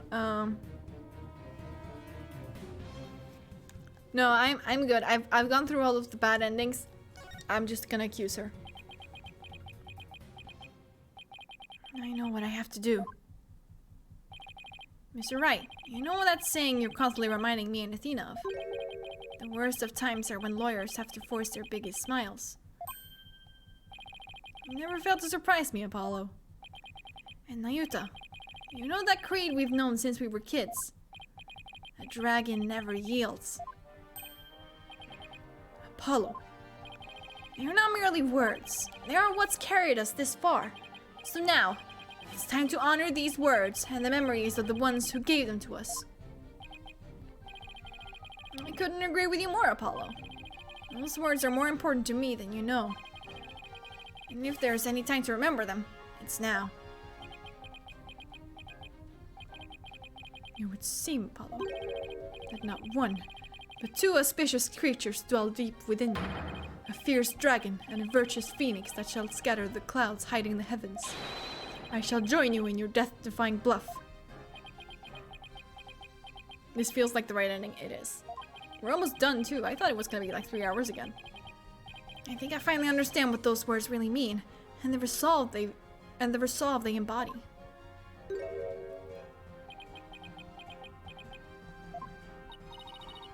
Are you smiling?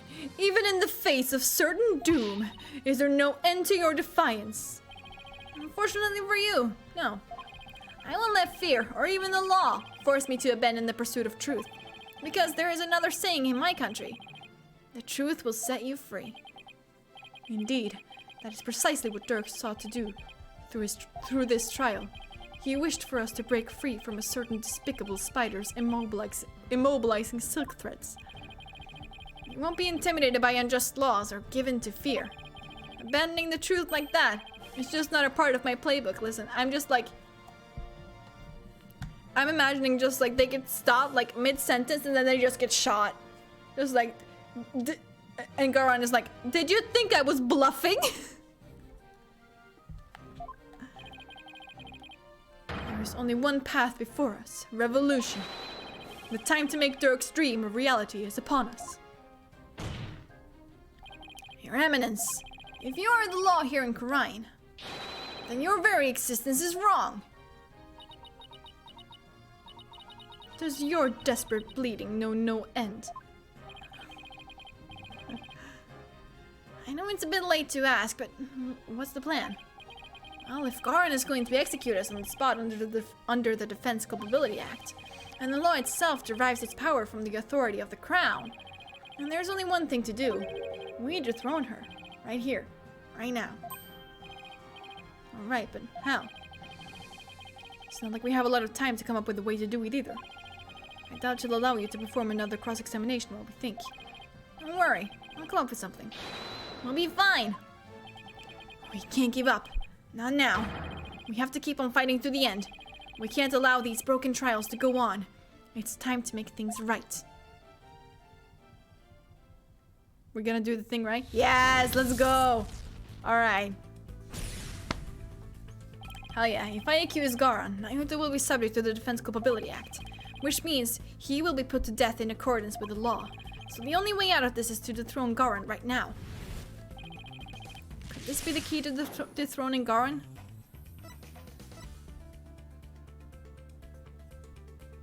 The Founder's Orb.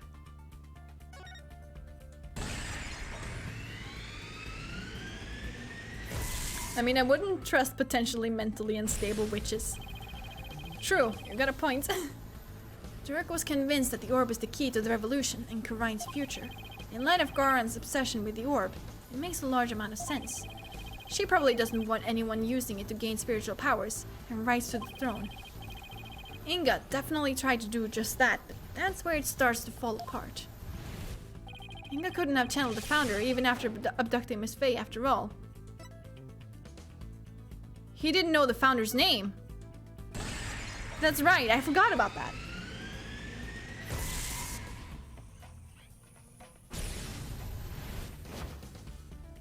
The name of the Founder is only known to those who become queen. That means the only people who currently know her name are Garan and Amara. So even if someone else had the orb, they wouldn't be able to channel the Founder. So that begs the question, why is Garan so fixated on the orb? Okay, let's not overthink this. Garan is obsessed with the orb because... she can channel spirits. Let's fucking go! Yes, let's fucking go!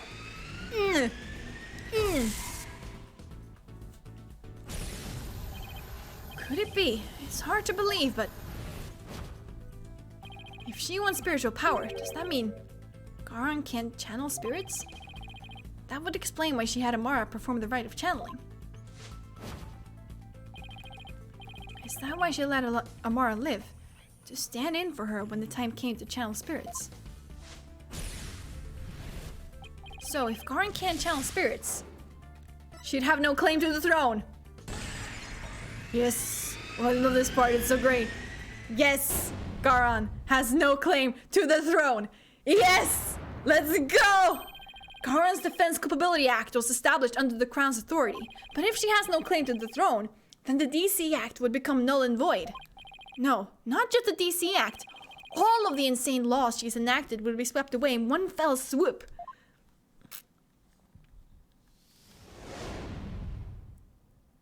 You claim the authority of the Crown. You, of all people? Alright, so if you... I don't even know what I want to say, but just like...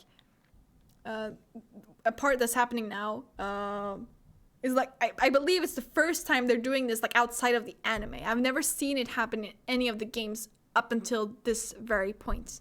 I'm not gonna say what it is, I'm just gonna say that this is like the first time we're gonna see it. Probably also the last time, but yeah. Okay. That's a good one. Have you truly lost it, lawyer? Indeed, I would have the defense explain himself at once. It's easy, Your Majesty. Why is Queen Garin so obsessed with the Founder's Orb? Oh man, all the poor lawyers she has killed. Yeah, exactly. Why did you let Queen Amara live?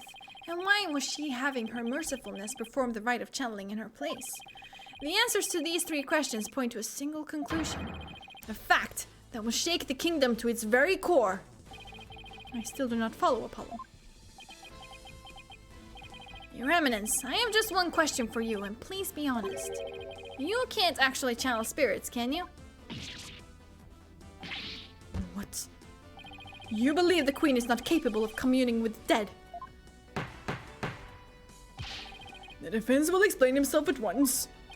In Garain, the ability to channel spirits is an absolute requirement for a would-be queen. But, Your Eminence, if you were incapable of doing that, then you'd have no claim to the throne. Not only that, but every law you've passed would be rendered null and void.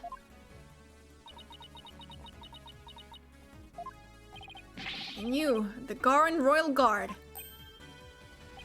You seem to be rather enamored with the Queen's supposed spiritual power. But what if she had none? Or what if she were just an ordinary person, a pretender to the throne? It's crazy talk. Impossible. Everyone knows only spirit mediums can become queens. Such blasphemy! On what grounds do you make such a defamatory claim? Queen Garin, if you think I'm just out to defame you, then prove it. Prove it using this piece of evidence you want so badly. The Founder's Orb. All the conditions for summoning the Founder should be in place. With the Orb, we know that what the Founder looks like. And as Queen, you should know the Founder's name. Now, if you would, Your Eminence, please show us the great spiritual power you bear as Grand Priestess of Khura'in.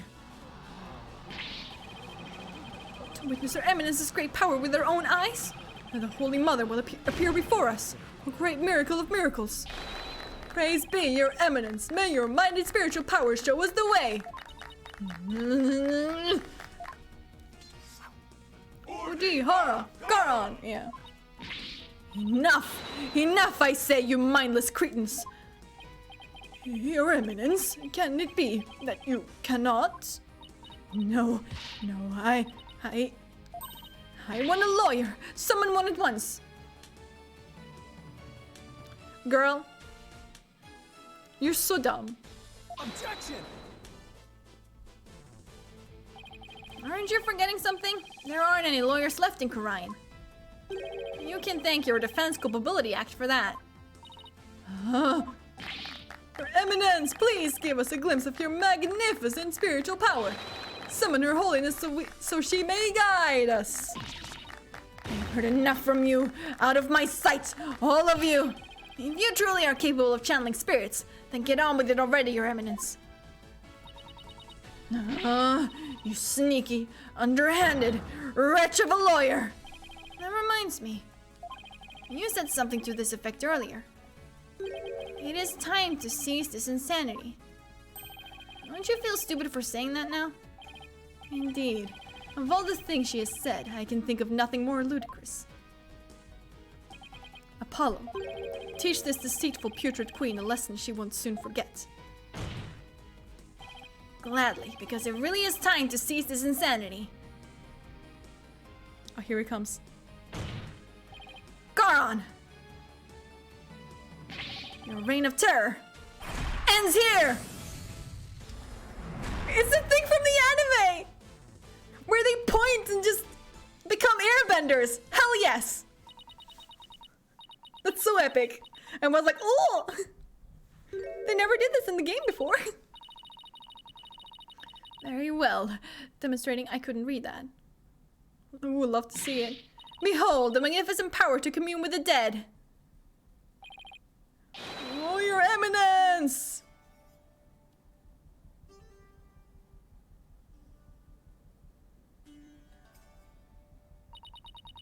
Great spirit of the Founder who dwells in the Twilight Realm, heed the sacred covenant of the Orb, and appear here before us. Oh, here he comes.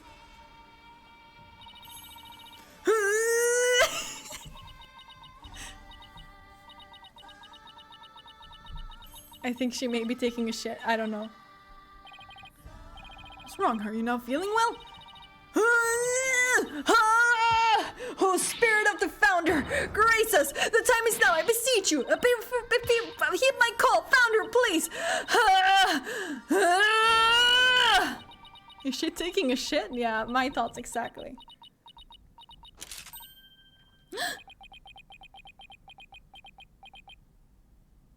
Oh my god. No, wait. I was just warming up. The rite actually starts from now. Look.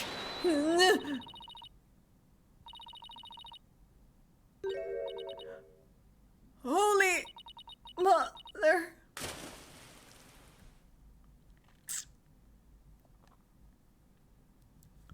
Well, that took a toll on my throat.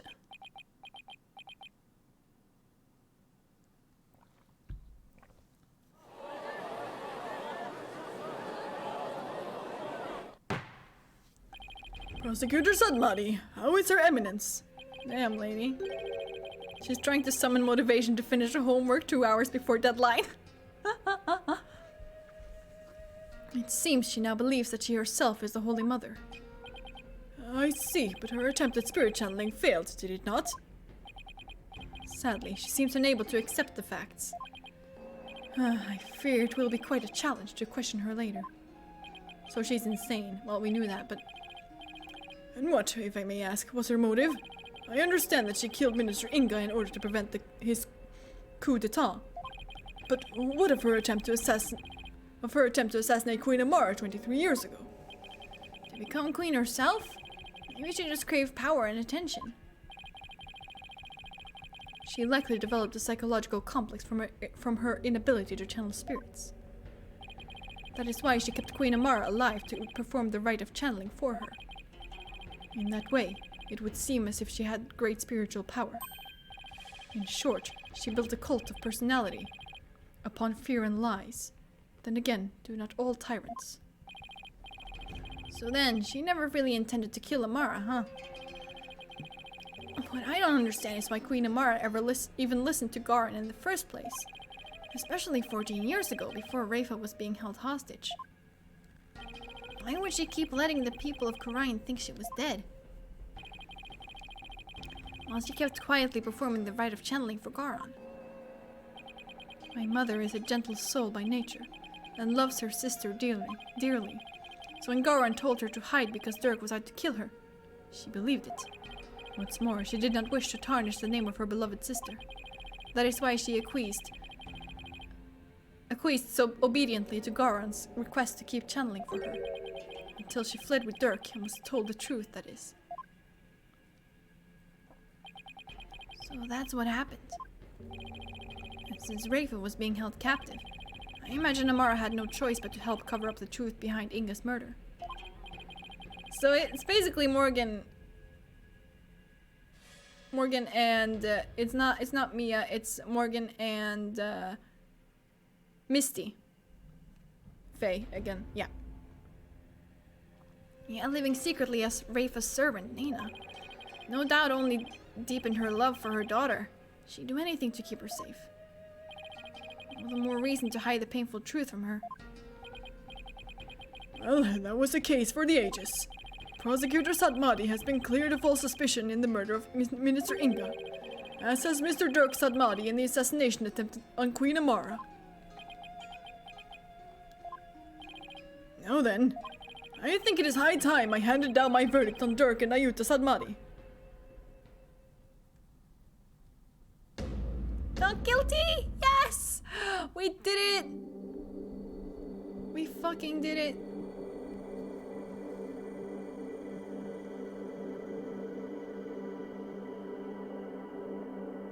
Does that mean the elf boy can be prince again? Perhaps, perhaps.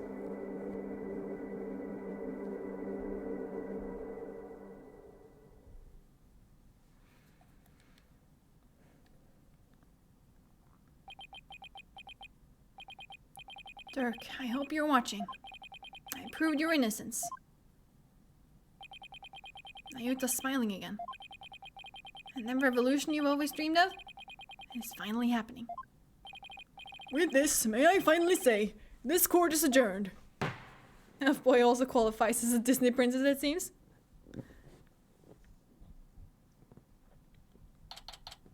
What, because of the butterflies?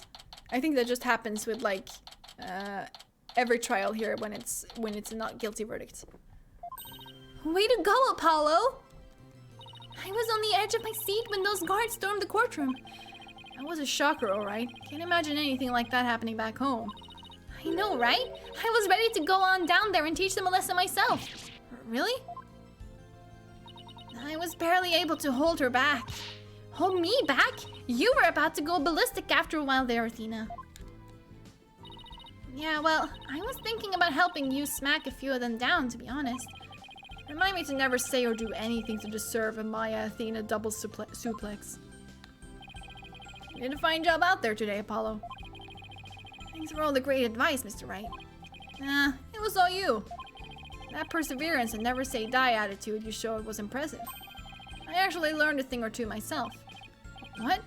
From me? That's a laugh. There were any number of times where I wouldn't have blamed you for giving up. But you stuck it out to the end and came away triumphant. About that, I actually failed on purpose like 3-4 times. So, you know. My sheer force of will and inner strength forged in countless trials. You overcame the most desperate and hopeless situation I've ever seen. I don't know about all that. I mean it. You've really come a long way, Apollo. I have nothing but respect for your abilities as an attorney. Really? Aren't you exaggerating just a little bit, Mr. Wright? You did it, Apollo! You finally won his seal of approval! By sheer force of will and time travel, I guess. You made it. But what about me, Nick? My channeling's come a long way too. After all, I was deemed worthy enough to be used in 2 major crimes already. Yeah, and 2 major chances for me to become someone for you to channel next. Honestly, I couldn't have done this without the support of each and every person here. Mr. Wright, Athena, Nayuta, and of course, Dirk. That was pretty cool, Polly. No, Polly. Oh, Polly! No, never mind. AJ. He says AJ. Trucy. Trucy, what are you doing here? It's magic! I'm afraid she employed the old stowaway in Mr. Edgeworth's suitcase trick. What? Though it certainly explained why my suitcase was so heavy.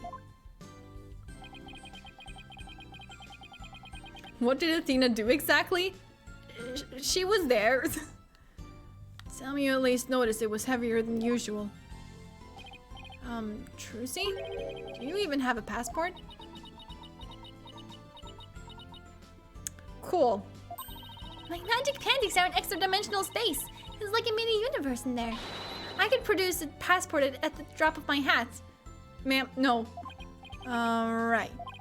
Maybe some things in this world are better left a mystery. Hornhead, barbed head. I am forever in your debt for what you've accomplished in this hall of justice. I looked away for a moment. And Edgeworth appeared? Yeah. He was always here. He was just like doing his own thing, you know. Without your presence, I may have never changed as I have this day. He'd just be like that. It's pathetic, I know. I swear you're wrong, Your Benevolence. It was you who changed yourself. Only you could choose to defy Garon. And that decision was yours and yours alone. That's right. All we did was present you with an opportunity. And you made use of it with gusto. This victory is yours, Your Benevolence. You should be proud of yourself. I see. So, I am worthy of my title after all. I shall work to heal our kingdom so that it may know peace and prosperity once more. She sure bounced back quick. I'll imagine him wandering around Kurine as a tourist. No, wasn't he like left in the fucking dragon's hideout watching the Plume Punisher and being like really pissed because this is a ripoff? And they're claiming that it's like an original series? So, Your Benevolence, I take it you learned the truth of your origins. You are the daughter of Dirk and Queen Amara. Yes, my mother. I mean, Her Eminence told me. She said it was a part of my discipling. Discipling? Disciplining. I can read. He went on about it for a great length. Love that for him. If you can call it that. Sounds more like blackmail. Keep quiet or I'll tell everyone else you were the daughter of a criminal. He even had the whole old bag rant. Yeah. It was great. My mother was so insufferable. Or should I say my former mother. Sounds like there was no love lost there. May you clear Dirk's name. My true father will no longer be known as a criminal. Therefore, I have nothing more to fear. So, what's next for the Kingdom of Khura'in? I mean, you lost your queen, so... Her benevolence, Princess Rayfa, will ascend to the throne. Who does? Ah, of course. Nayuta.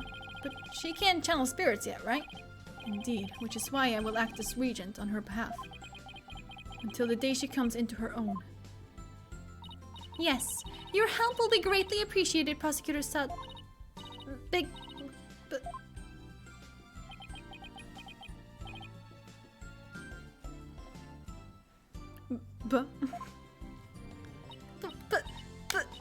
But... Is she going to say what I think she is? What are you looking at, you horn-headed nincompoop? Go, siblings, go. Ouch!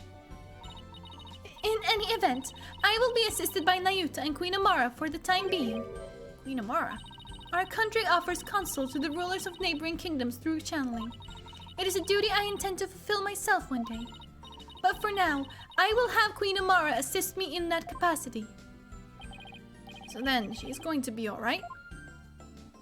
Yes, it seems the bullet went straight through her, without doing any serious damage.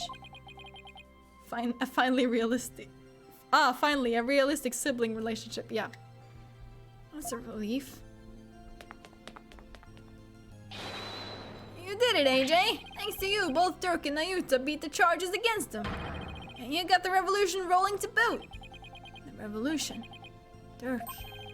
I guess you were right to believe in me after all. Yes, sir. There's gonna be some major changes around here. The legal system's gonna return to its rightful state, like how Dirk always wanted. And the name of Apollo Justice will go down in Khura'inese history. Yeah, right. Oh, Nayuta, before I forget, there was something I wanted to give you before I head back home. You wish to give me something. Yes, it's Dirk's birth son. I think you should have this.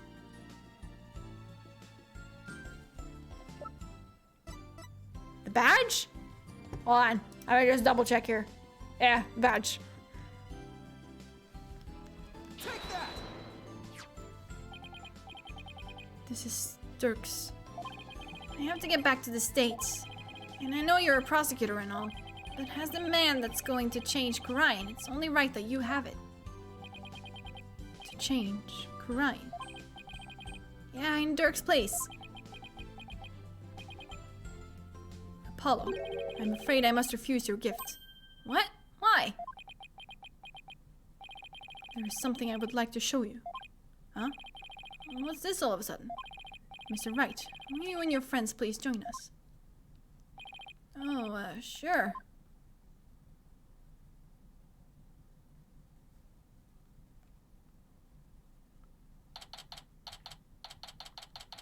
Not the spiders again, I don't like them. So why'd you bring us here, Nayuta? Apollo, I want you to stay here in Khura'in. What? But why? We lost our queen, and our kingdom stands at a crossroads. Most of all, we will need to rebuild our entire legal system. Naturally, that includes the reintroduction of lawyers to the court. Wait, you're not asking me to... Yes, I want you to take over this law office. With you as a lawyer, and me as a prosecutor, we shall rebuild Khura'in's legal system from the ground up.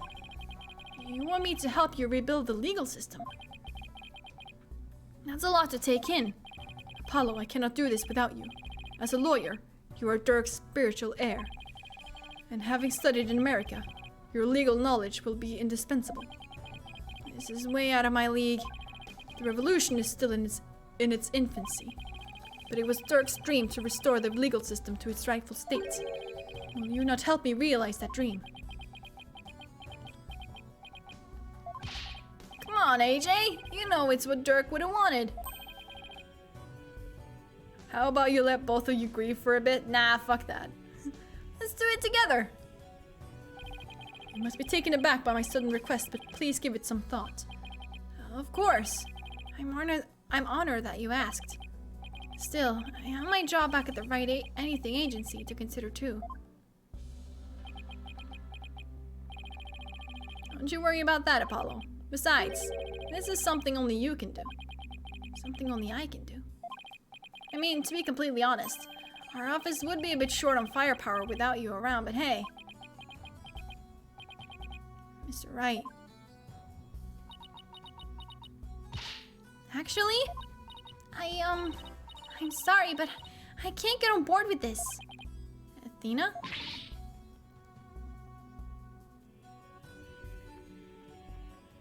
Or you could open a branch office in Corrine? That's an interesting thought. You're fired. I mean, there's still so much I want to learn from you, Apollo. That's right. It won't be the same without you. And everyone back home would really miss you too. There's no way I can agree to this. Still, if you really wanted to stay... Yeah, Athena's right. It won't be easy, but... Athena, Trucy. Apollo, no one but you can make this decision. Know that I will not question whatever choice you make. Our flight leaves tomorrow morning, Apollo. Think you can make up your mind by then? I'll try. Talk about a difficult decision. Should I go back to the US and continue working at the Wright Anything Agency? Or should I stay in Corrine and help Nayuta rebuild the legal system? What's the right thing for me to do?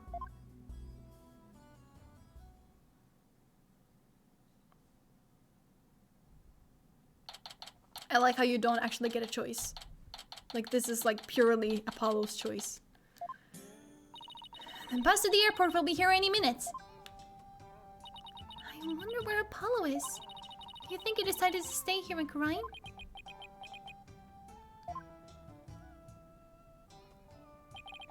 I bet he was up all night thinking. This is a life-changing decision after all. And whatever he decides, I'll have to accept it.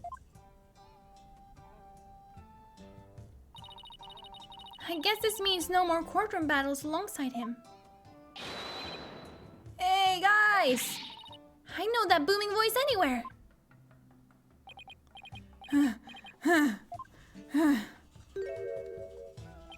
I made it. Apollo, you're here! Does this mean you're coming home with us? Well, about that.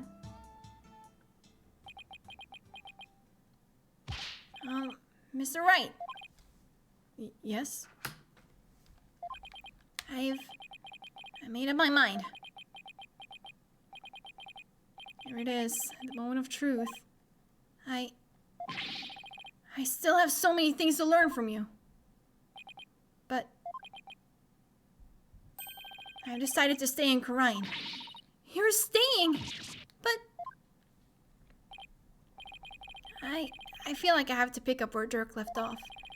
I can't let his sacrifice go to waste. I see. Plus, I want to teach others everything you've taught me about being a lawyer, Mr. Wright. Apollo! Dirk's roadmap for the future, and your teachings. I believe that these two things will save the people of this kingdom from further unrest. I want to do this. No, I have to do this. Apollo, I never felt prouder. Proud to have had such an amazing attorney working under me. But someday, I'll return to the US, Once the new legal system here is firmly in place, I'll be back. Scout's honor. Will we really see you again, Apollo? You bet. Not that I have any idea how long it'll be, but I promise you this, everyone. I'll keep on learning and growing, and I'll come back to the US an even better lawyer. So don't you forget about me. Of course we won't, Apollo. There will always be a spot waiting for you back at the office. In the meantime, we'll be rooting for you, so knock 'em dead. You got it, Mr. Wright.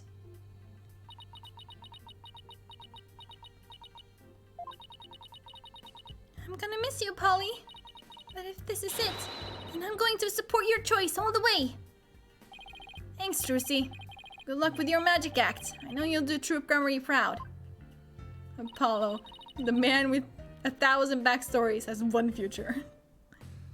I'll be cheering for you too, Apollo. Don't think you're the only one with room to grow. Next time we meet, you probably won't even recognize me.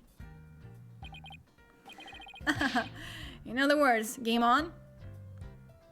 You bet. And I'm gonna win. I'm going to miss you too, Apollo. But I can't wait to see where your new adventure will take you. Well, there's our bus. I guess this is it, Apollo. I'll never forget everything you've done for me, Mr. Wright. I don't know how I'll ever repay you.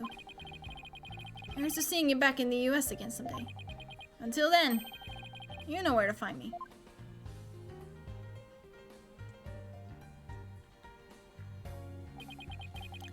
The legacy of those who came before us.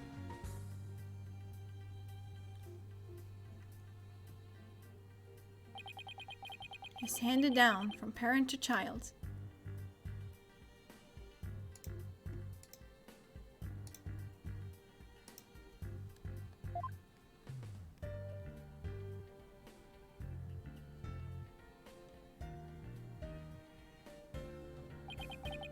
And from mentor to disciple.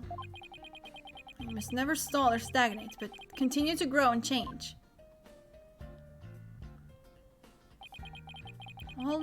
All that we've been taught, the beliefs and convictions that have been passed down to us, we must continue to nurture them so we, in turn, can pass them on to the next generation.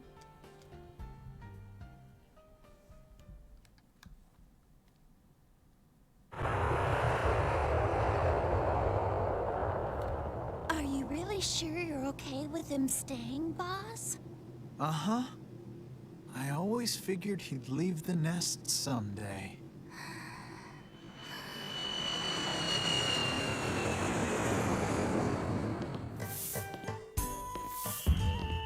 Oh, I think they're almost here. Just a little. Got it. Huh? I appreciate this. Why don't we go and check it out, AJ? They're just drunk. All of them are drunk.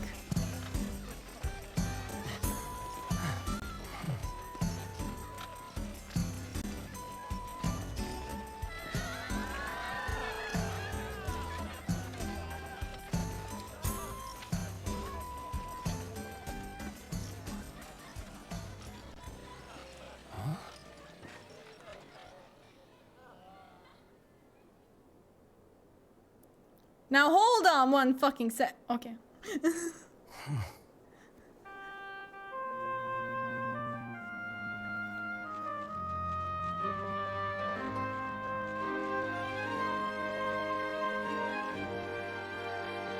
Justice law offices. Do they speak in slow motion? No, yeah, they do. It's because I'm not emulating this game, and the non-emulator just kind of makes things sound weird sometimes. And then the credits. That's it! That's Spirit of Justice! Woo! Go on, Mr. Hat, introduce yourself. I'm the amazing Mr. Hat. Nice to meet you. I wanted to take this opportunity to announce my solo debut. It seems Mr. Hat doesn't want Apollo to leave him in the dust. We're fierce rivals, you know. I can't let him hog the spotlight. It's just not the same without Polly, is it? Yeah, I kind of miss him too. I know. We should go visit him in Karine.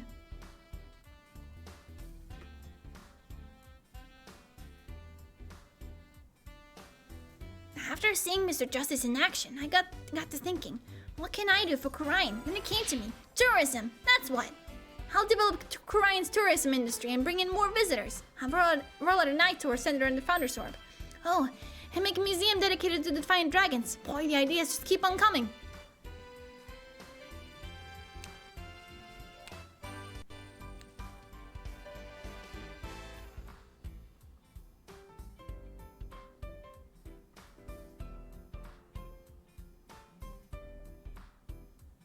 I want to congratulate you on becoming a forensic investigator, Detective Sky. Thank you, but Prosecutor Sadmati says he has need of me. So starting tomorrow, I'll be working in Karine for a while. Look at it this way. It's sure to be an educational experience. True, plus I can't let the kids show me up. What? I'll see what I can do for Karine's revolution. Well, challenges have a way of helping people grow. I look forward to our next investigation upon your return.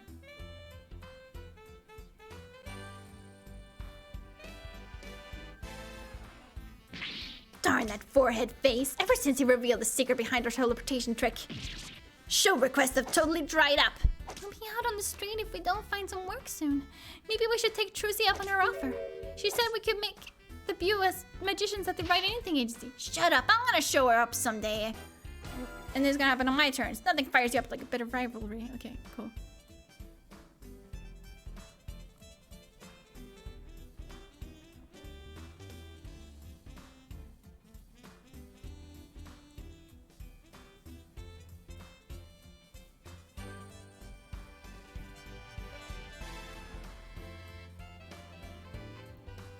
Karine is just like this child right now, full of life and limitless possibilities. I have faith that Durek and my darling Terest will march over them both. No fear. We'll see Durek's legacy through to the end. And just for Junior here, here's the secret to being a man among men. Behold, the Dats pose. It sounds like the little Fighta is saying, Fighta? His name is Fighta?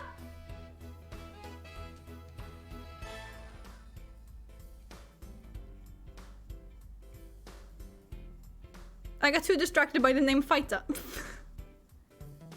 I've been pulling double duty ever since Apollo left, but that's okay.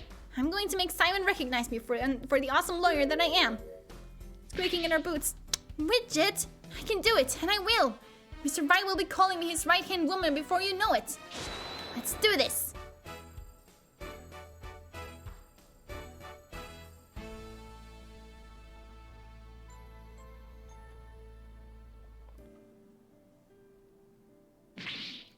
Bucky, how dare you deliver my order in such a sorry state? Don't be mad, Simon. There was a huge party at my shop yesterday, but I still take fine. Here. You great big pillock. I just lost my appetite because of you. It's hard to find good help these days. Wouldn't you say, old chum?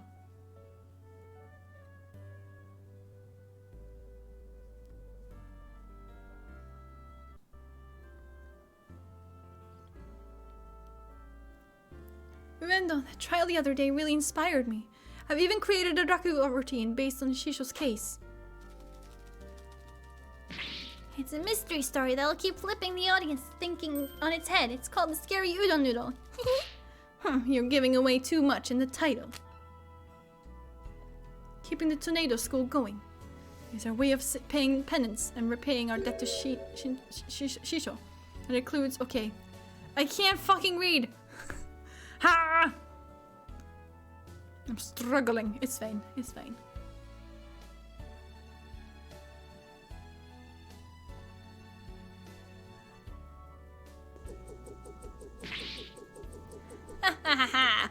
With my, okay, even ancient ruins and their fancy Tomb Raider traps are no match for me. Fire! The university where my father worked is letting me help with the dig. One day I'll discover an unknown ancient civilization and dedicate it to him. I'll also be going on a dig in Karine soon. The private justice had better not be slacking off. I gave up on the voices right there.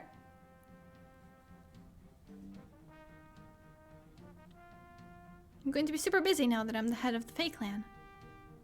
Don't worry, Mystic Maya. I'll do whatever I can to help. Thanks, Pearly. Our first order of business will be to revolutionize Kurain Village. I have an idea. How about opening a store where we can buy new outfits like the city girls wear? Well, look who's all grown up now. And I think there are a few more pressing matters to take care of first. Yeah, you're right. I guess it'll be a while before I get my revolutionary makeover.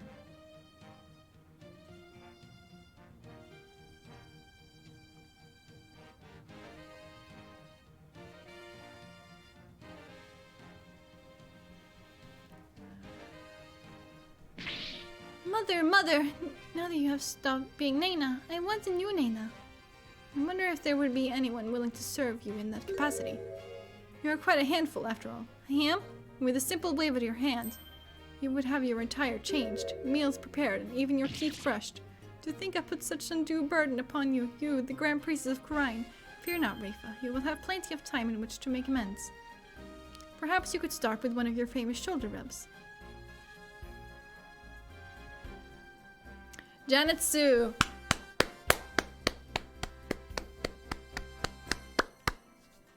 She's great. Love her.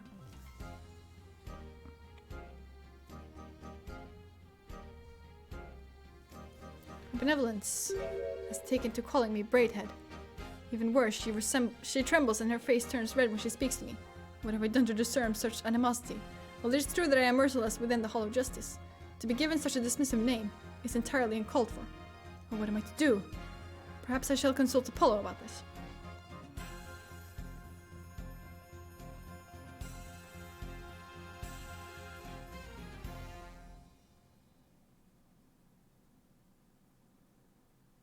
Is that it?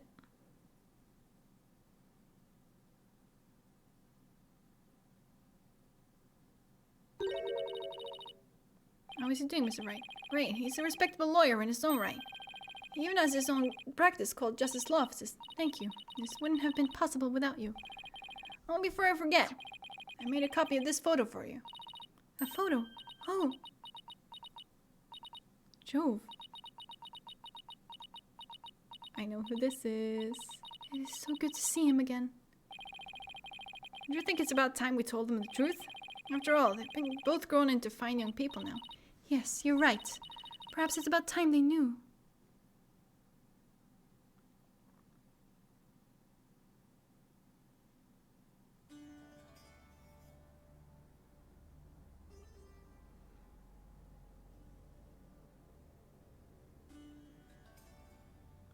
Ha!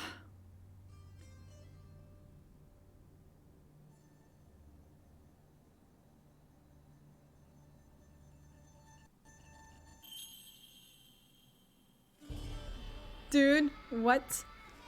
So the person that Phoenix was talking with right now, that was very, obviously,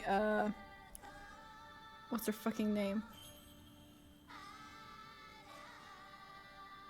Lami Roar, but that's not her actual name. What's her actual name? I don't remember, but anyways, it's both Apollo and Trucy's mother.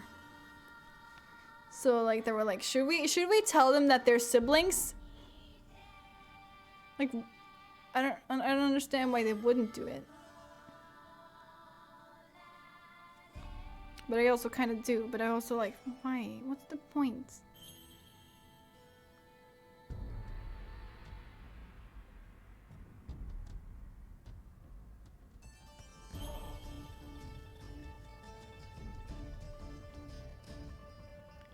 Ha!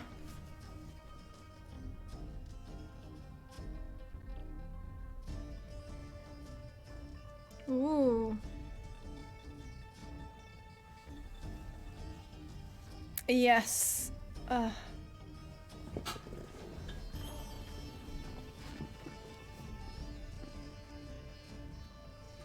Probably not to cause confusion. I don't know.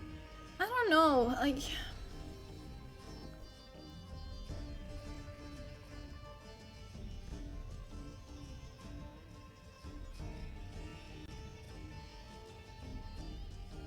It would have been really funny if, like, in sometime in Apollo Justice that they just, like, at least Trucy said just like, oh my god, we're so similar. We're just like siblings. Just like out of nowhere. Just like as like a throwaway kind of joke. And they're like, ha ha ha, yeah, very funny. And then Phoenix is there just like, you have no fucking idea. You have no idea how fucking right that is.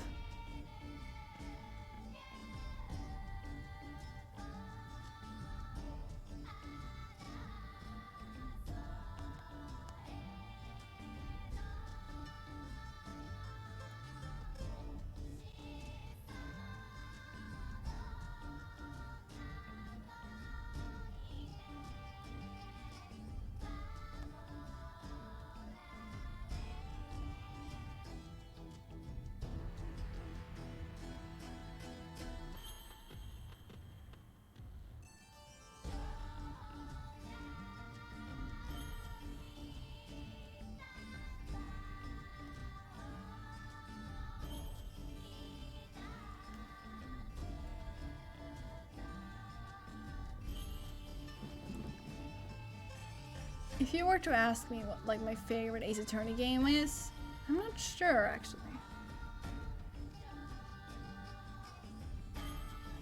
Like I like the trilogy, but I don't know, there's just like something about like the new trilogy that I just like really like. I especially like Apollo's like power. I like that. And Athena's power is also interesting. It's not my favorite of the powers, but it's also really interesting. You know, like going into like emotions and stuff. There's still more? God fucking this never fucking ends!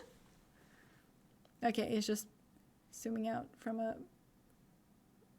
something? Dear Mr. Wright, there was something written there. I couldn't read that.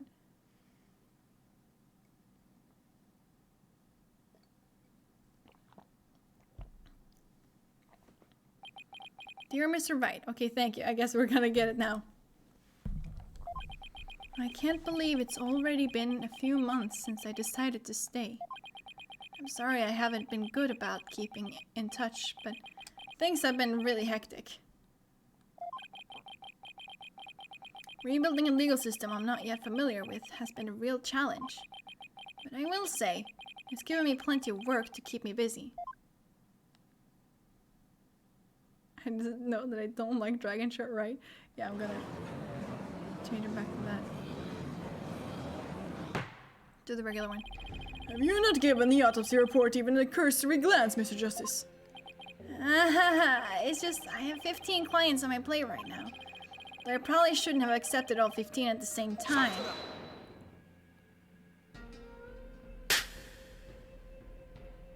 Oh, please. Are you going to help me rebuild Korian's legal system or not? If you are, we need to move through this case backlog faster. Yeah, I know, but... Besides, those 15 are only the beginning. There are 10 more awaiting your services. Huh? I too have friends and acquaintances seeking legal representation. Did I arrive in time? I just finished. And being that you are the only lawyer in the country, I told them to contact you. I estimate it will only add about 16 clients to your caseload. No. Huh? Huh? No, wait, just 1 minute. I have been handing out advertisements for your new office. They read, from legal advice to investigating extramarital affairs, even yak milking. For a limited time only, these services and more are free down at Justice Law offices. I have already received requests from 380 new clients. This poor man. I'm going to have to say something, aren't I? I wanted to see Apollo's airbending powers. Yeah, you missed that, unfortunately. Huh. I trust you did your course of steel exercises this morning. Well, go on. There is no need to hold back. Now that you mention it, we have yet to hear you shout today. Yes, and I have grown quite drowsy from these tedious proceedings. I could use a loud something to wake me up. Do not disappoint me, Hornhead. Can I use my mic? There's really only one thing to say at a time like this. It's a word I've said countless times in my career, but one I'll never tire of. Objection! Objection! Hell yeah. Let's go. End.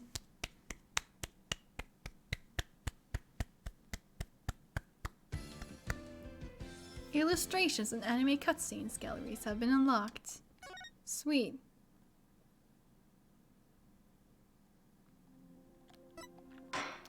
Extras and DLC. I want to see like the final one, the final cutscene. Again. Because it was so fucking broken. It's still broken, never mind, I guess. Are you really sure you're... No. Okay, costumes. Okay, Phoenix.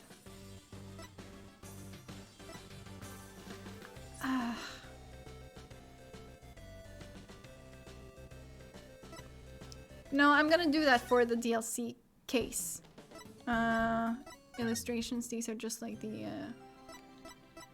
things that we see throughout the game.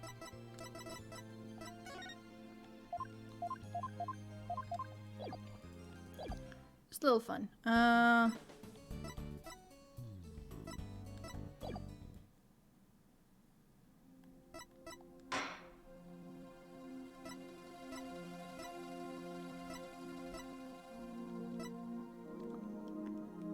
Asinine attorney. Let's do this one. I don't think it should be too long.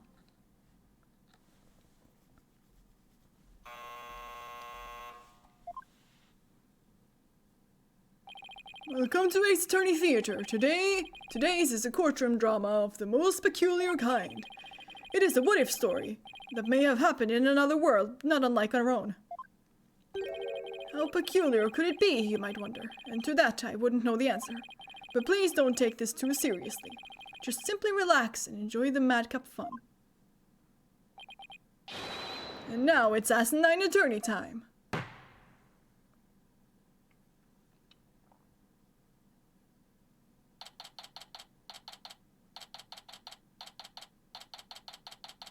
Kingdom of Kurine Bazaar. Yeah. I don't think I've ever seen this. Ah, it's just like a what-if scenario thingy kind of thing. It's like not canon at all. I wonder where Maya and Pearls are. They're supposed to already be here. Guess I'll hang around for a while until they show up. My name is Phoenix Wright. I'm an attorney, and the head of my own law office back in America. But for now, I'm here in the Kingdom of Kurine to take care of a few things. Pearls has come for a short visit. So the plan today was for Maya, Albie, and I to show Pearls around town, but... Hey there, Mr. Wright. Oh, there's... Albie? Yeah. Hi, Albie. Oh, and Pearls. It's always nice to see you, Mr. Nick. Okay, hold on. Let me see what we have. We have the attorney's badge. We have Maya, Pearl, Albie, and Rafa. Those are the 4 characters we have here. And this young lady is Pearl Faye. She's training to be a spirit medium, but she is currently on vacation here in Kurine. You're looking well. How is your training coming along? It's going great, thank you. I've been working really hard each and every day. I was even featured in a newspaper article recently, see? Oh? Well, what do you know? Look at you, giving interviews already, Pearls. Thanks. With Mystic Maya here in Kurine, they decided to talk with me instead. They even called me charming in the article. Oh, it's so embarrassing. She brought this all the way here just to show it to me? She must have been pretty pleased with how it turned out. Oh, can I read it? Can I read it? Can I read it? I want to read it. I want to read it. By the way, have either of you seen Maya? Who cares about that? I'm gonna read this. The charming medium of Kurine Village. Kurine, sorry. Born and raised in Kurine Village, 18-year-old Pearl Faye may be charming and petite, but she is also a full-fledged spirit medium, capable of spirit channeling. Though her regular schoolwork and intense spiritual training keep her busy, Miss Faye graciously sat down with us for a full interview. Cute.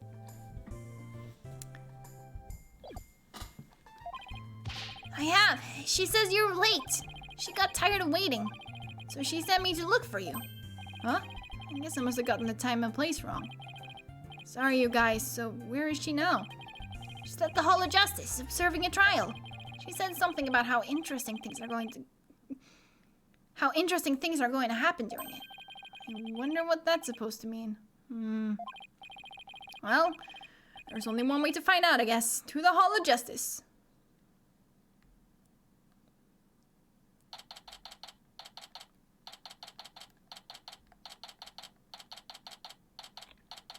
High Court of Qura'in. Accused lobby. Thank you. I've only ever been here as a lawyer for a trial, but not today. Here's to hoping it'll be a bit more low-key this time. Now then, I wonder where Maria is. Right, I'll go look for her. I'm really looking forward to seeing Karaini's trial, Mr. Nick. I heard they use a form of spirit channeling during them called, the divination seance. It lets us experience the deceased's final moments. That's right. They talk about it in the scroll. It also says that in Karain, only those who can channel spirits can become the queen. Do you think this means I could become one too? Well, Princess Rafa can't channel spirits yet, so I'd say you have a head start, Pearls. Oh, actually, I have an extra copy of that scroll. Do you want it, Mr. Nick? Sure, why not? Thanks, Pearls. A tourism scroll for the Kingdom of Qura'in includes a special feature on the Crown Princess Rafa. Wait, the title of this scroll is Pretty Princess Rafa Special Scoop. Check out our exclusive scoop on the girl on everyone's mind. Who is this Lauda?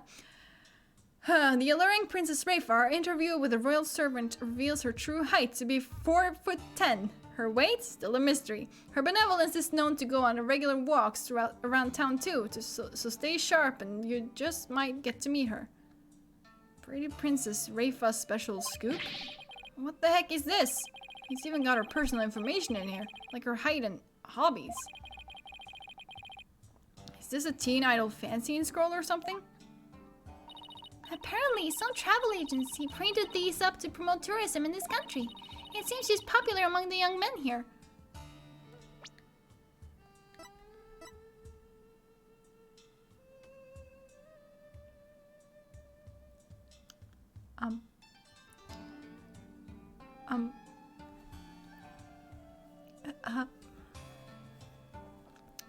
What? I'm sorry, huh? What? What?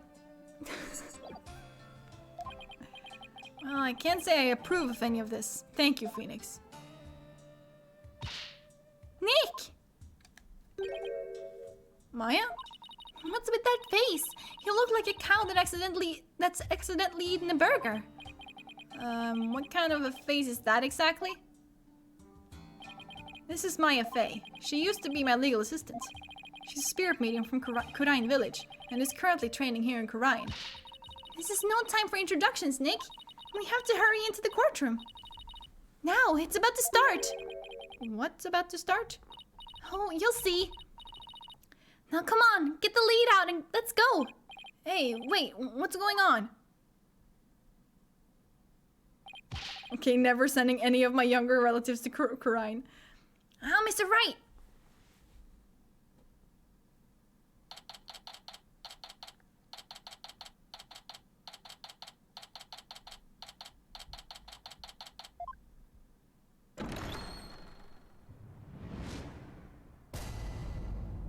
Oh no, what the hell is going on here?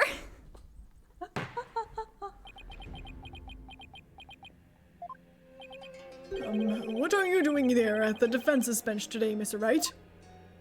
I was wondering that myself, actually. Mind filling us both in, Maya? Well, I just thought you can't really have a trial without a lawyer, you know? Trial? What trial? Plus...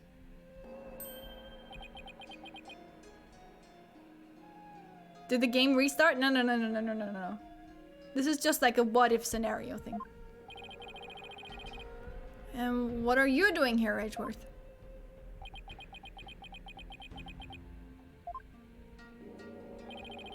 This stuffy-looking guy is Miles Edgeworth. He's a local chief prosecutor back home and an old childhood friend of mine. But all I want to know right now is, what is he doing here in Qura'in? I was not informed that you'd be defending today. Me? Defending? There must be some mistake. I'm just here for sightseeing.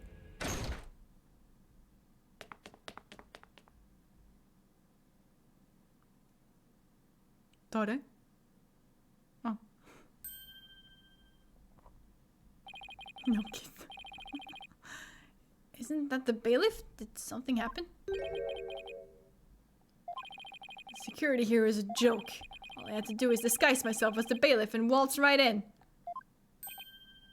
Huh? Nobody move if you know what's good for you. I'm giving the orders now, got it? Yikes! Hold it! What do you think you're doing? Ah! He's not kidding around. I said nobody move. What the hell is going on? Yeah, me too, honestly. I'm here to protest the perverted state of our kingdom's judicial system. You people will probably call me a terrorist or something. Gee, I wonder why. It's terrorists. Oh my, are you one of those rebels?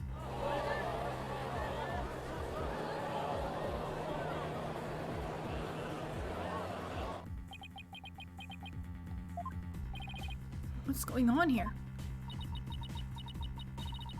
Get ready, Nick. Here we go. I don't think I'm ready for this. So tell me, terrorist, what are your demands? It's simple. I want the royal priestess Raifa Pamakarain. Hand it over to me immediately. What? Princess Raifa? What do you want with her? Her divination seances. They're the root cause of our judicial system's perversion. So I'm sure you understand what needs to be done to save our kingdom.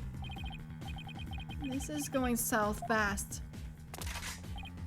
Now bring me the royal priestess or else. Objection! As if we would kowtow to the likes of you. But Prosecutor Edgeworth, if we do not comply, we endanger the lives of everyone here in this courtroom. Even so, we cannot simply hand over the princess without a fight. She is the future queen of this kingdom, but cannot be allowed to stand. I, for one, am ready to battle this terrorist, whatever the cost. You make a good case, but I hope you have some sort of plan for defeating him, Edgeworth, because I don't. So, what are we going to do? We will hand over the royal priestess, now! What the hell is happening? Pearl? Pearls? Hold on.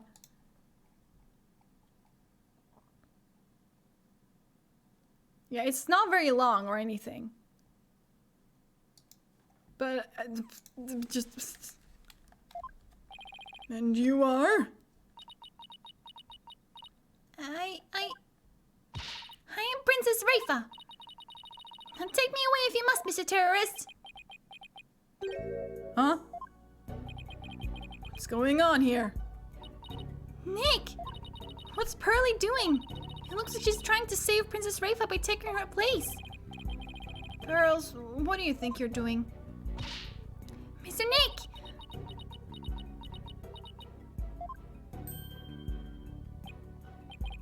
I get it now. We can turn Princess Raifa over to this terrorist. But we also can't let anyone here come to harm. That's why Pearls is pretending to be the princess. Could this be her bid to buy us some time? I'm sorry, but you are Princess Raifa. I was about to say I hardly recognize you, but I do not recognize you in the least. Who on earth are you? As I said, I'm Princess Raifa. Take me away, Mr. Terrorist. Then you'll let everyone go, right? Yes, but... Your Majesty, what is going on here? Well, I haven't the foggiest. Maybe I can spell it out with some hand signals.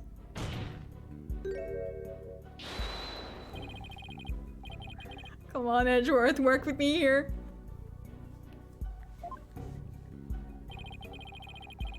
We need to buy ourselves some time.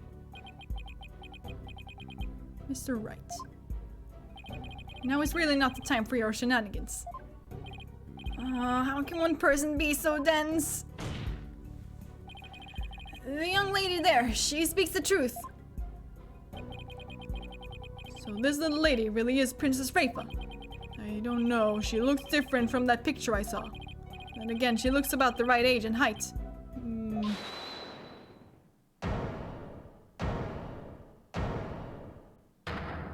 Albie? Now hold on just 1 minute. Albie? What are you doing up there? This girl's not the royal priestess, I tell you. Are you gonna tell us that you are? And just what is your business here?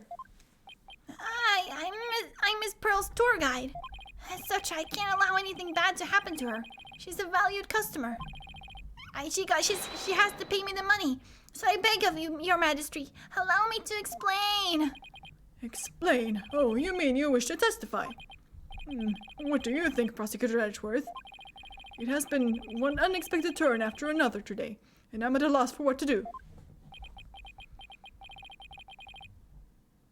I'm afraid we have no choice.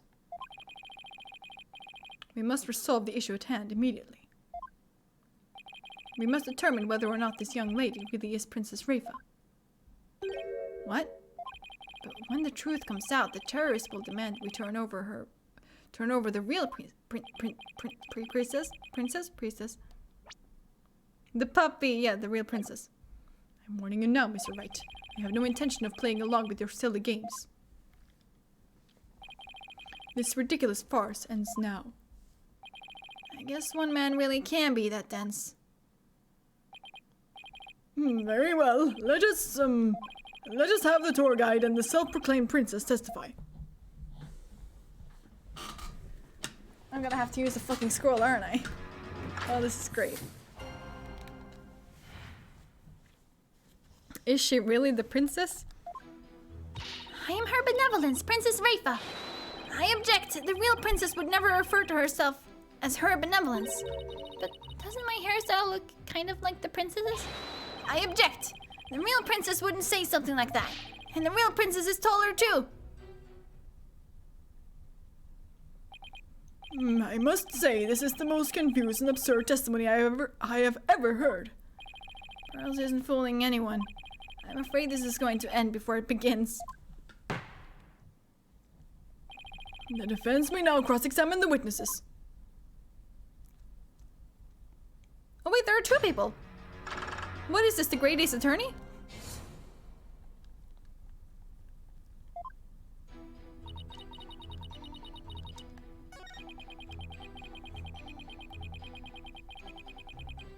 Albie, please read the room. Oh my god.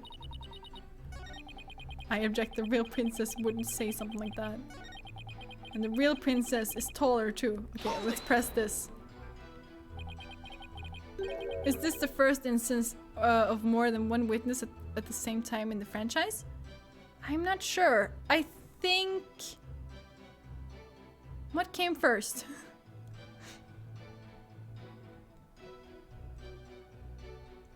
I don't remember if the Great Ace Attorney or this came first. Princess Rafa is taller, you say? Tell me, Albie, have you ever actually met the royal priestess? Did Professor Layton come before? I think there were multiple witnesses in that one. Interesting. I don't know. I haven't played that one. I should. I have it, but I haven't actually played it before. I have, but I was shocked when I saw her on TV the other day. Her benevolence was on the Plume Punisher, warrior of Neo Twilight Realm. The Plume Punisher. And what, pray tell, is that? Allow me to explain. The Plume Punisher, warrior of Neo Twilight Realm, is a hit action hero show. She is a champion of justice who battles her nemesis Dirk in the Neo Twilight Realm. She has these special attacks called Plume Punisher Kick and Plume Punisher Punch. Objection! The setting in that story sounds so familiar. And the theme song. Ah! The Steel Samurai! Your show is a complete rip. Objection! Now, Edgeworth. I'm sure you have plenty to say on the matter, but we're still in the middle of a trial.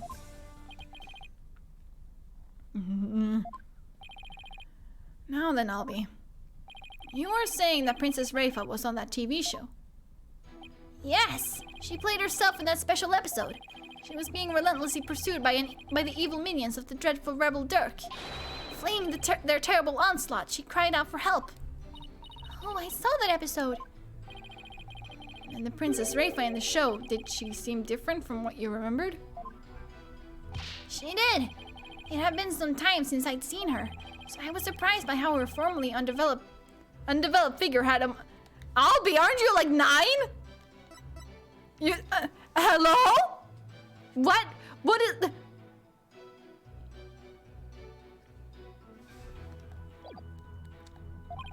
How can I put this? Blossomed? Blossomed?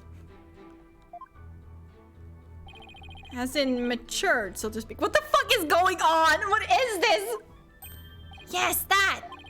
She had become quite the looker. And was about 5'7" tall. That was definitely not the real Princess Rafa.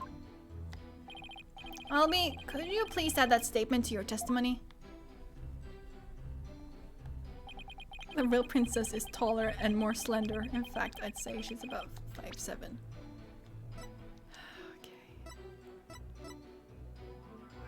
Objection! I'm sorry, Albie, but you made a statement that contradicts the evidence. I did? For whatever reason, this scroll contains the latest info on Princess Rafa. The real princess are the friends we made along the way. Stop. And as you can see, it clearly states that she is 4'10" tall. Huh? But what about the Princess Rafa I saw on TV? She was probably just an actress, Albie. In any case, the height listed in this scroll and the height of the young lady here are about the same. Isn't that right, Pearls? I mean, Rafa. Yes, that's right. I'm exactly 4'10" tall. You see? Therefore, based on the matching heights, she must be Princess Rafa. Objection!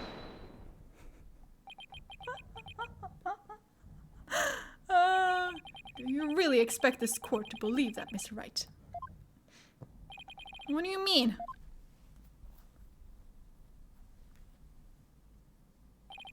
And Pearls, you should know better than to exaggerate like that.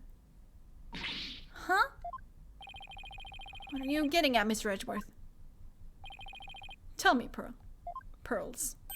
Are you really 4'10"? Oh, yes. Yes, I am. After all, I'm already 18 years old. Albie? How tall are you? I'm 4'8". I grew a whole inch and a half recently. Uh-oh. Could it be any clearer? Albie is 4'8", which means... One look at the two of them should make it painfully clear. The Pearls couldn't possibly be 4'10". No! Have you been exaggerating your height, young lady? This is so embarrassing. I was shocked to learn that I was shorter than a 14-year-old. So yes, I exaggerated my height. You mustn't lie in the Hall of Justice. If this were a real trial, you could be charged with the crime of perjury. Tiny Pearls. Can't a girl dream a little? 3 inches is more than a little. Still, if it's just a matter of a few inches, then maybe... You've made quite the blunder, Mr. Wright. Though it seems you're still oblivious to this little fact. Allow me to enlighten you. The evidence you presented contradicts with your own claim. It does? Yes, look closely at this scroll. It includes a photo of Princess Rafa, but the young lady on the witness stand looks nothing like her. I should have known he'd point that out.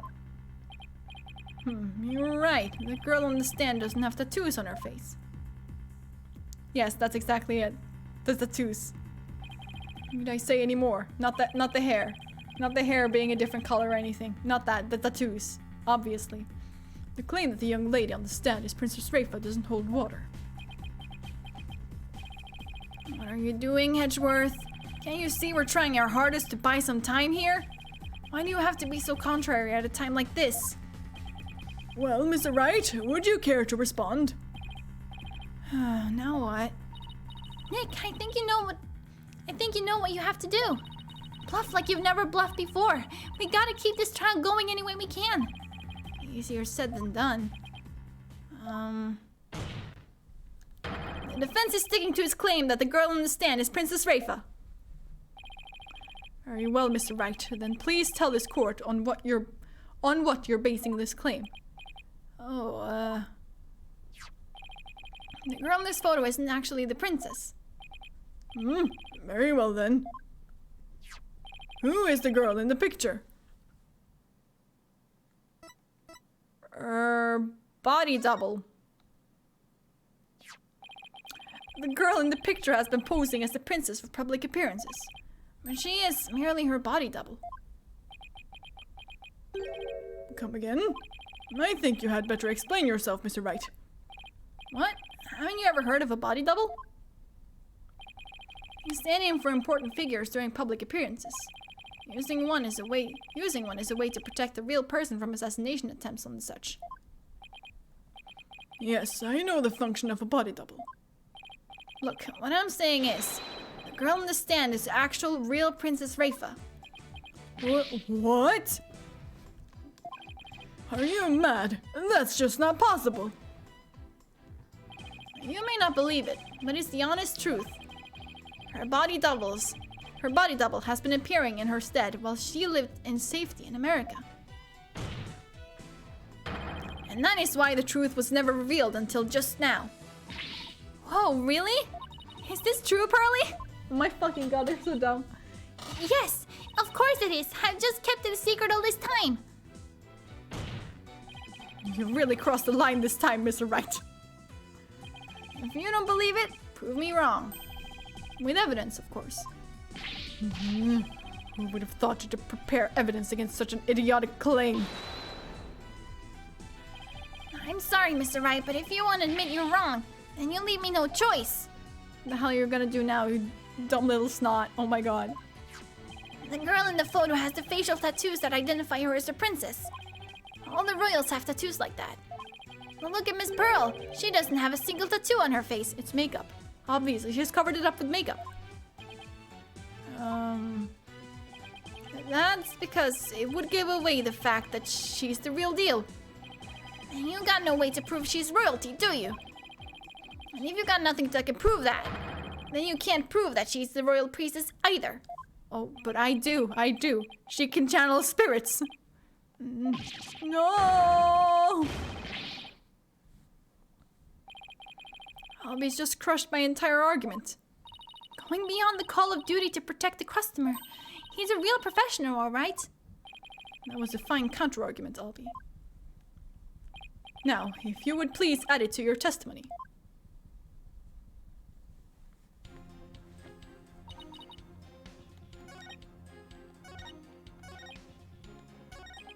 There's no way this imposter can prove her royal lineage.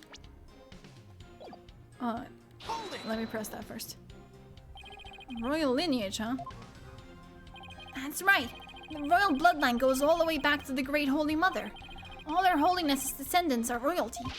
That's why only members of the royal family are able to channel spirits. Does this mean that the spirit mediums of Kurine village are of the same bloodline? I wonder. I guess it's possible. It'd be neat if Pearly and I were descendants of the Holy Mother too. Now to return to chipping away at Albie's testimony on any way I can. Well, he's right that she doesn't have any facial tattoos. But she can keep insisting she's the princess through other means. It's still a huge stretch though. True, but at least it'll keep the proceedings going.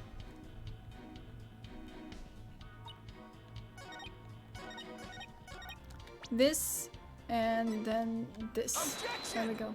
She can channel spirits. You said I've got no way to prove she's royalty, right? Well, actually, that's not true, because I've got a piece of conclusive evidence right here. You do? What did you just say? It's written right here in this scroll. It basically says that the ability to channel spirits is proof of royalty in this kingdom. Ah. But the girl in the picture is incapable of channeling spirits. I believe you are aware of this, are you not, Your Majesty? Why, yes. The royal priestess is only capable of performing the divination seance as of yet. Because she's only a body double after all. But the real Princess Rafa, or the girl known as Pearl Faye, is very much capable of channeling spirits. She is? Yes, and there is no greater proof than that she has royal blood in her veins. Is this true, Mr. Wright? Of course, Your Majesty. Pearls, can you prove your royalty by channeling someone's spirit? Yes, but who should I channel? How about my father? He was the presiding judge before me. I have a portrait of him hanging in my office. I'll have the bailiff fetch it at once.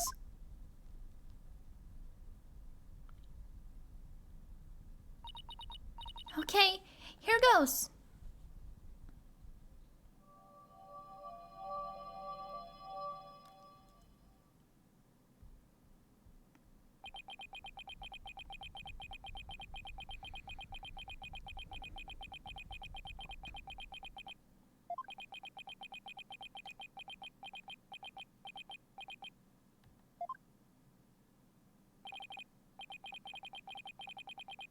Oh, my son, long has it been since I've laid eyes on you. I trust that you have been well. Father.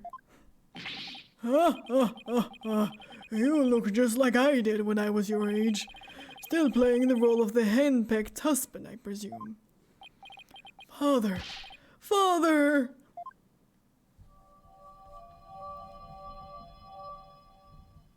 We didn't even get to see it.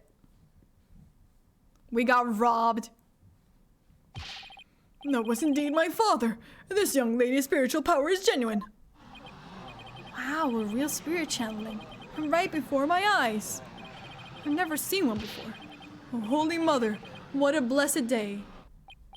But then, This is preposterous. It seems to prove my claim. The girl on the stand is none other than the royal priestess of Khura'in, Princess Rafa Padma Khura'in. Rafa. Oh, Polkunka! Oh, your benevolence, may your great spiritual power guide and protect us. Khura'in! Yeah, nice. Nick, the people in the gallery, they swallowed it hook, line, and sinker. Yeah. Only problem is, now what? Because I can already tell nothing good is going to come out of what we've done. It seems I must render a verdict. It is the opinion of this court that the young lady before us is the real Princess Rafa. Alright. I guess the trial proved it without a doubt. This princess is the real deal, and that means she's coming with me. Ah. No! Pearls! Oh, what am I going to do now? This is straight up a scam, yeah. I've already bought all the time I could.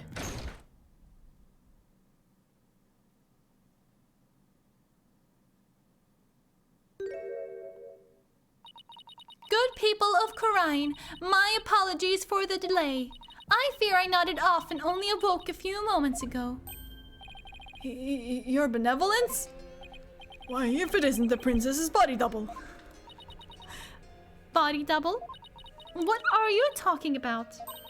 I am here to continue with the training session. Now you, the one playing the terrorist, come, try to abduct me. Oh, it was a play all the time? Huh? What? You mean he's not a real terrorist? I'm glad that's finally over with. Now that the real princess is here, we can bring this farce of a trial to an end. The amount of ad-libbing required for this absurd scenario bordered on excessive. But now we can move on to the training session as planned. Training session? You know, I didn't want to believe it, but don't tell me you thought this was all real, Nick. What are you talking about? Sorry, buddy, but I'm just an actor. This trial was part of an emergency response training session. The need for such preparedness has arisen recently with the rise of the insurgents. Yes, and they invited me to participate as a special guest. Huh? What? No way! So you're saying this was all an act? Well, it would seem that Wright and the two youngsters on the stand were the only ones who didn't know. I see you are as lame-brained as ever, Barbed Head. I thought this was but a training session. Though this was but a training session, we did learn one shocking truth today. Yeah, who knew that the royal priestess had a body double? Excuse me? Your benevolence, I mean, your royal body double.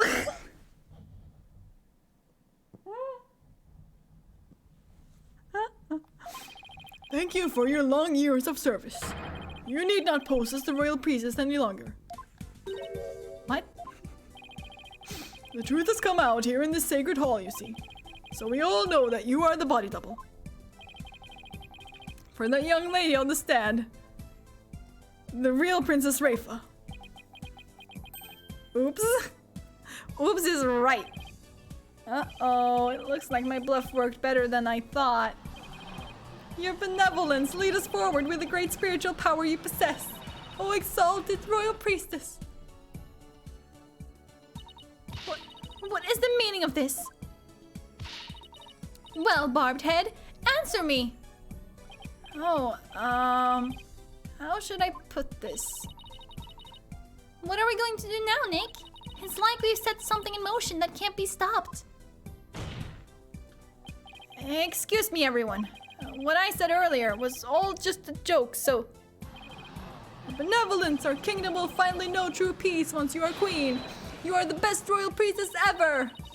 Looks like they believed every word you said, Nick. And they're not about to change their minds. Oh boy. The people had feared the royal priestess would never be able to channel spirits. It's just a prank, bro. But it seems those fears have finally been alleviated. Who is this phony baloney? I am the real Princess Rafa. Oh, royal priestess, please guide us forth. Princess Rafa! Oh, Princess Rafa! The greatest royal priestess ever!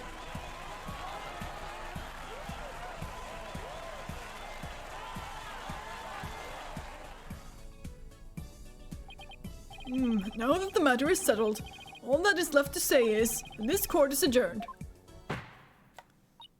No, this can't end like this. Wait. Do I not get a chance to state my case? No! And that is how my one tiny bluff in the Hall of Justice that day turned an entire kingdom upside down and forever changed the course of Kuraini's history.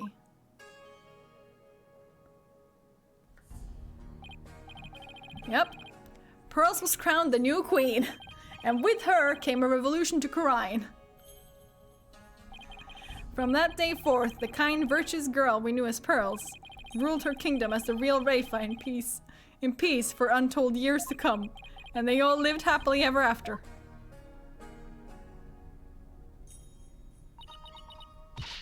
Not if I have anything to say about it. This is all your fault, Barbed Head. You will pay dearly for this. What? And that was beautiful. Truly a cinematic masterpiece.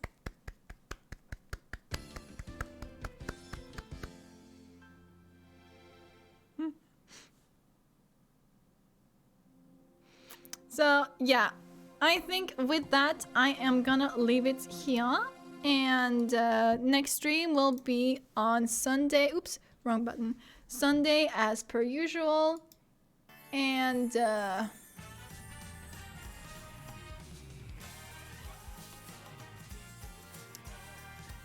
what am I gonna do on Friday? I don't know, maybe I should do the other Asinine Attorney. And then also start the DLC episode.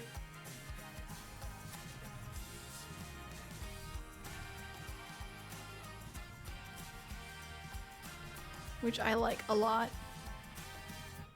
Perhaps I should do that. I think I'm gonna do that.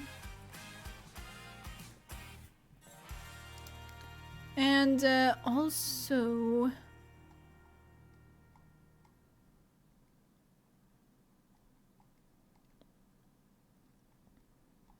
I'm trying to see like how many parts there are to that. It has 5. Investigation, trial, investigation, trial, trial. So it's not that long. So hopefully I can do that in like 3 days maybe. But yes. Sunday, we're continuing this.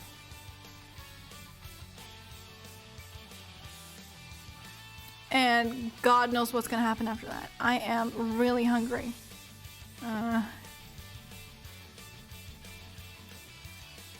For like the past like 20 minutes or so, I've just been sitting here just like, do I want to go to McDonald's? And just order something. McDonald's is like right across the street from me. And I don't believe they close until like at least an hour. So I could do that. I think that sounds like a good idea. Anyways, yes. See you on Sunday. Hope you have a lovely weekend up until that point.